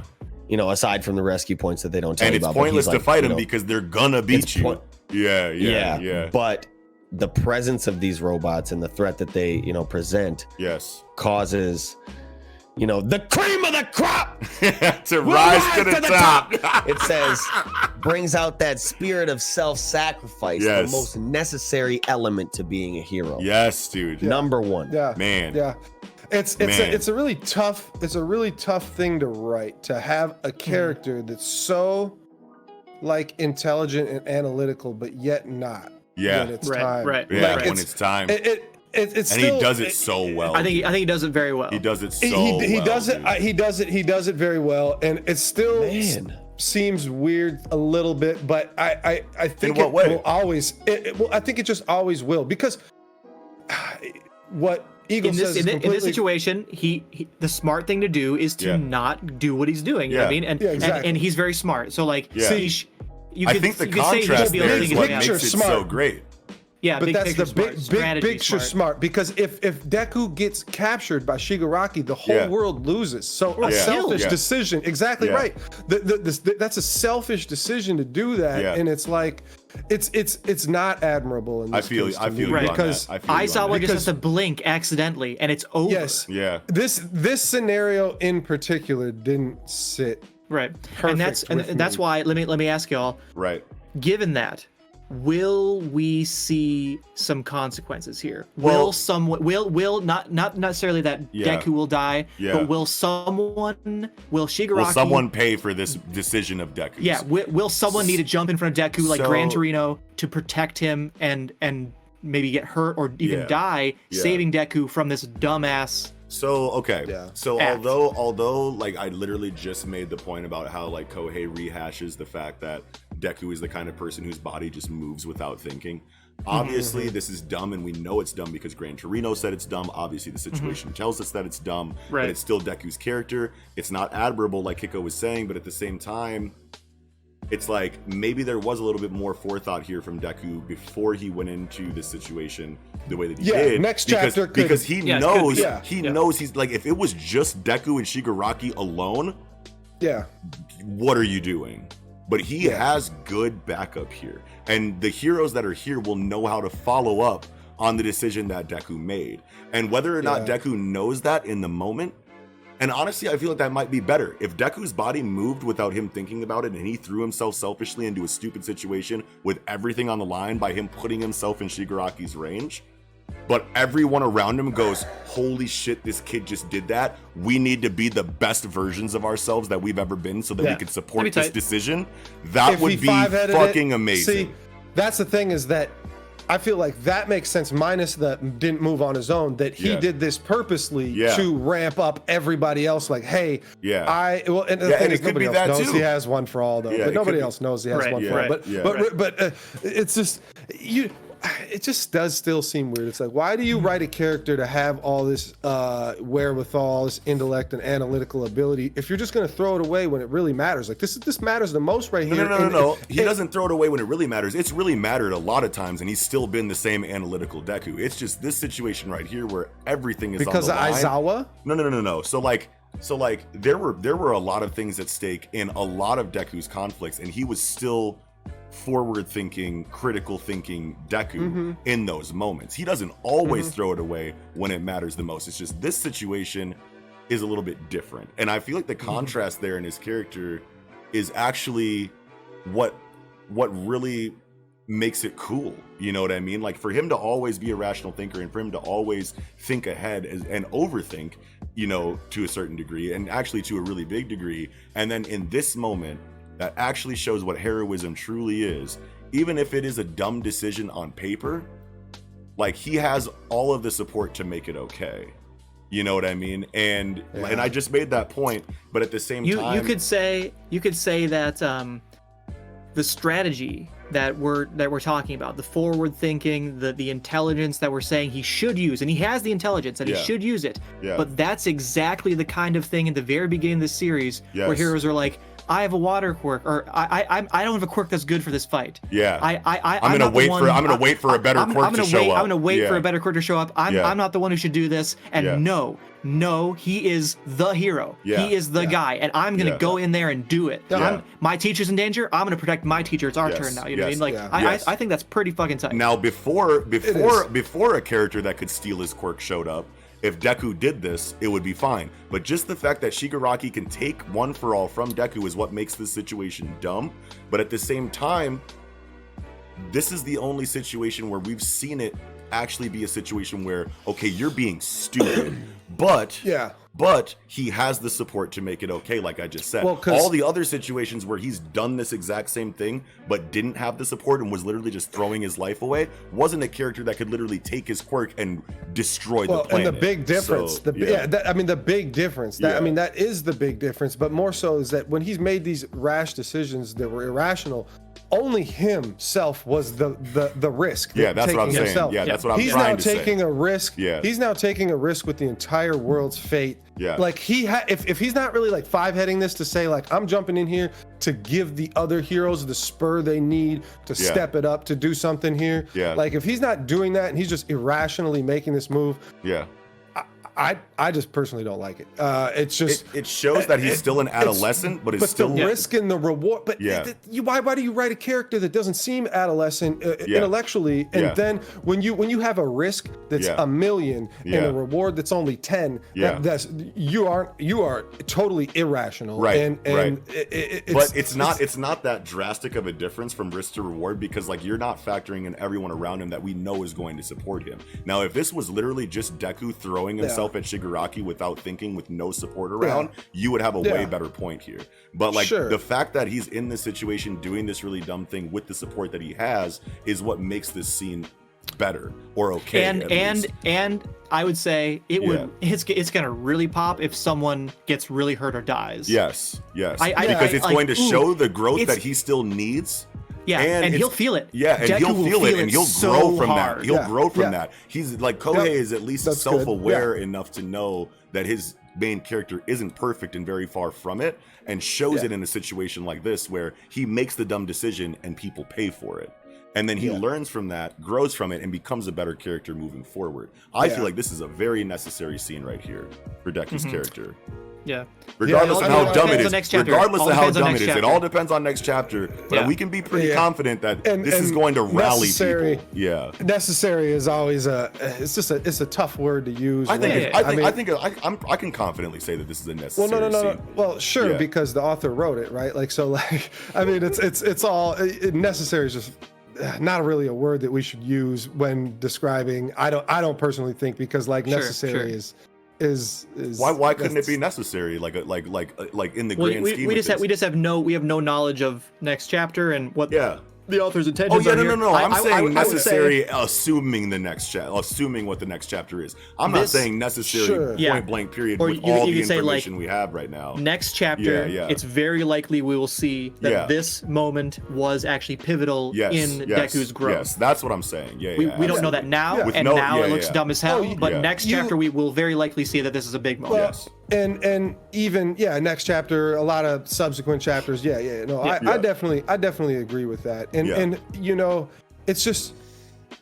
it is kind of a hard position. I don't know. Maybe it's not. Maybe it makes more sense to you guys. But like, to give Deku these character development moments where his actions result in somebody else being hurt or whatever, him being, you know, feeling guilty and wanting to do better and grow, and that stuff is good and it's needed. You know, it's just that you got a character that kind of shouldn't really be, you know, it's just it's that contrast it's a really hard that makes position. Character, though. I know. I don't know. I think all the points you raised today, for and against. I totally see what you're saying, but like I think like adolescent, he's a true hero that doesn't follow reason and logic. He just saves people. Like I think there's a lot of reasons for this action. As dumb as it is, I think we all agree it's dumb. A character's like, you know, like concept can contradict itself in many positive ways and many negative ways. And I still, I'm not in the boat of he just moved in this scenario. I think he is five-heading something. For sure. You can see a lot more forethought before the action than usual. I don't think this is impulsive. I'm running in, even though it looks like that. Like, okay, Aizawa, it's my turn to protect you, kind of thing. You know, like there's that, which that actually kind of misleading. completely crushes the entire idea. The fact that he has internal monologue for multiple chapters, assessing the situation, thinking about potential outcomes, and then making this decision. That kind of completely takes away from everything we've been talking about for 10 minutes. I just want him to, you know, have a plan here. You know, for sure. You know, like I don't want this to be an irrational, no thought decision, which it's not really, because Bakugo's following up on it. So they talked about some kind of plan. I guess I would just say that I would be completely okay with it being irrational if there was consequences that made him grow to have forethought in the future. For sure. I think he needs to really realize the actual severity of the consequences that could have occurred with his behavior. Because he's definitely not. We could have got one panel of him thinking about the future of this action. Well, and not even and not even right now. And in the future is fine too. Like in the next chapter is totally fine if like Gran Torino's like, what the fuck is wrong with you? You just damn near threw out everybody's hard work and got the whole planet fucking vaporized by Shigaraki, but your dumbass running into this shit. You know, like look at Knuckle. Look at Knuckle in Hunter x Hunter. Same exact situation. Isn't it though? No, because Knuckle is a true like. You know, like that's his character. Knuckle is not an analytical fucking. Yes, he is. Look at his fucking Hatsu. See, this is where the dance begins. Look at his Hatsu. The most exposition we've ever got for a Hatsu. But that implies so much forward thinking and critical thinking and situation and tactics naturally. But we've talked about why I believe Knuckle has that ability. But still, that doesn't disprove what I'm saying. The reason why he has it doesn't take away from what I'm talking about. He's a very analytical character that's very forward thinking, very strategic, very rational, and he fucking threw the whole plan away for fucking shoot and moral. He almost died twice. He's a Kuwabara type more than a fucking, you know. That's what we saw more. Uryu type. That's what we saw. That's what we saw. That's what Kiyomaru type. Yeah, and I hear you. Like. That's what was accentuated Deku's more. far close to Kiyomaru than he is fucking. If Knuckle was the main character, of the story, we would probably see so much more of Deku inside of his character. But we only got him for one arc. Yeah, I mean, just out of the crew, does Knuckle seem like the Knuckle seems like the dumbest one out of the whole crew, right? Not to me. He's smarter than Shoot. Smarter than Shoot. Yeah. I think he's arguably just as smart as Shoot is just an overthinker. Overthinker doesn't mean you're smarter. Brilliant, pretty much. Right. Overthinker doesn't mean you're smarter. Much deduction that has to go on. Yeah, I know. My bad. Yeah, my bad. But that's we should continue that conversation in the group chat though. Is based on the ability of Gran Torino, chewing out Deku. You actually don't even need anyone to die or get hurt. But you could have a scene of like Gran Torino brings Deku over to All Might and just like several people chewing him out at once. Like you're a fucking idiot, dude. Like don't stop doing this. You know what I mean? Would love that. And that's fine like too. That would also work in terms of kind of you could call them stakes in terms of growth for Deku or whatever. Yeah. I don't think All Might's doing that. And that's just what I wanted to say. All Might could cuss him out. But I don't think. If anything, All Might's gonna be like, "Yo, like, All Might's the one to not cuss. You wildin'." I feel like you're right. But like, I don't know. He's cussing. This is the biggest. I guess you're right. Biggest thing I'm trying to foster within you is this quality. Right. He would chew him out for it. But no. But All Might is still the one to understand the situation at hand here. He's not just going to have blinders on because he sees this amazing trait inside of Deku. He still understands what's stupid and what's not. All Might definitely got the blinders on. Yeah. Does he though? Bit. Like I understand. But he was trying to drag his way out of the hospital with a hole in his fucking side to fight. Right. And he gave his quirk to Deku instead of Mirio. That's a way different situation. He would have gave his quirk to Mirio if he fucking actually didn't have the blinders on. Exactly. Right? Like he would have gave his quirk to the person that was groomed for his quirk. No, there's so many reasons why Deku was before. a way better choice than Mirio, even though the story tried to show us that it wasn't that way. There are so many qualities inside of Deku that show us why he was the right choice. We can talk about it on. Oh my God. I don't want to extend. We can talk about it though. I got words for that. But All Might has turned up on Deku before in a much less dire situation. Yeah, but All Might would have did the same thing, probably. Yeah, he would have done the same thing, but just because he would have done the same thing doesn't mean that he wouldn't reprimand Deku for risking things like that. He understands. He understands. Don't have a leg to stand on if you were to do the same thing. Like, how are you going to tell people not to do it if you're going to do the same thing? We see that all the time. We see that all the time. I mean, but that's just hypocritical, and when people do that shit, that's. I don't think it's hypocritical for like the world's strongest man to tell not the world's strongest man to not do something. You know what I mean? Like, if anybody's gonna reprimand him, it'll be Endeavor, Eraserhead, and Gran Torino. Goddamn Gran Torino. I think it'll. I don't think All Might is gonna fry him for it. I think it'll. And honestly, you could call it out of character all you want, but I think that it would do a great thing for. I think it would be a great thing for the story and the stakes if All Might did chew him out for this, and we got to see a side of Toshinori where he's actually understanding his position now as not All Might and as regular Toshinori. You know what I mean? Where he's not just meat-headed, do the right thing at all times. All Might, that could still be his character, but to show like his growth, given his current position, for him to be on the more rational side of things, knowing that he's not the person he used to be, and giving that trait or that lesson to Deku, understanding that about himself would be massive for his character in the series. I feel like. Yeah. But even though I was the one that brought up All Might, like it's probably unlikely he will be included here because he's not even here. He doesn't see this happening. He sees it happening. He's there with Eri watching it on TV right now. Well, it's on TV. Still though. Like from a helicopter, like are you gonna see the nuances of the battle? I don't know. No. But, if anyone's gonna notice, Gran Torino, Endeavor, like they will have much more to say for sure. They're gonna be like, yo, like you wildin' for coming back. Yeah. But All Might's gonna get the information from the survivors too. And then he's going to eventually have a conversation with Deku. But I digress. Sure. I digress.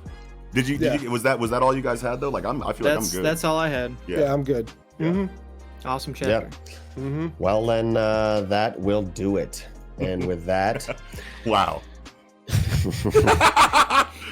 Thank you all so much for watching. If you did, be sure to slap a like on this video if you enjoyed it. Be sure to hit that subscribe button and smash that noti bell as well so you can keep up to date when the content is coming in. Yes. Make sure you hit that comment section down below. Let us know what you thought of this Weekend Jump. Let us know your thoughts, questions, whatever. Shoot the shit. Yes. Also, visit that link tree in the description box down below where you can find the links to any and all of our online communities. audio listening platforms to consume the podcast on, as well as links to donate and support the podcast if you would be so kind. And with all that said, this will be another incredible episode of the Project Manga podcast. Wrapping up, I'm your host, Eagle. Hey, y'all, it's Kiko. Noxie. And Nickums. Sarabada.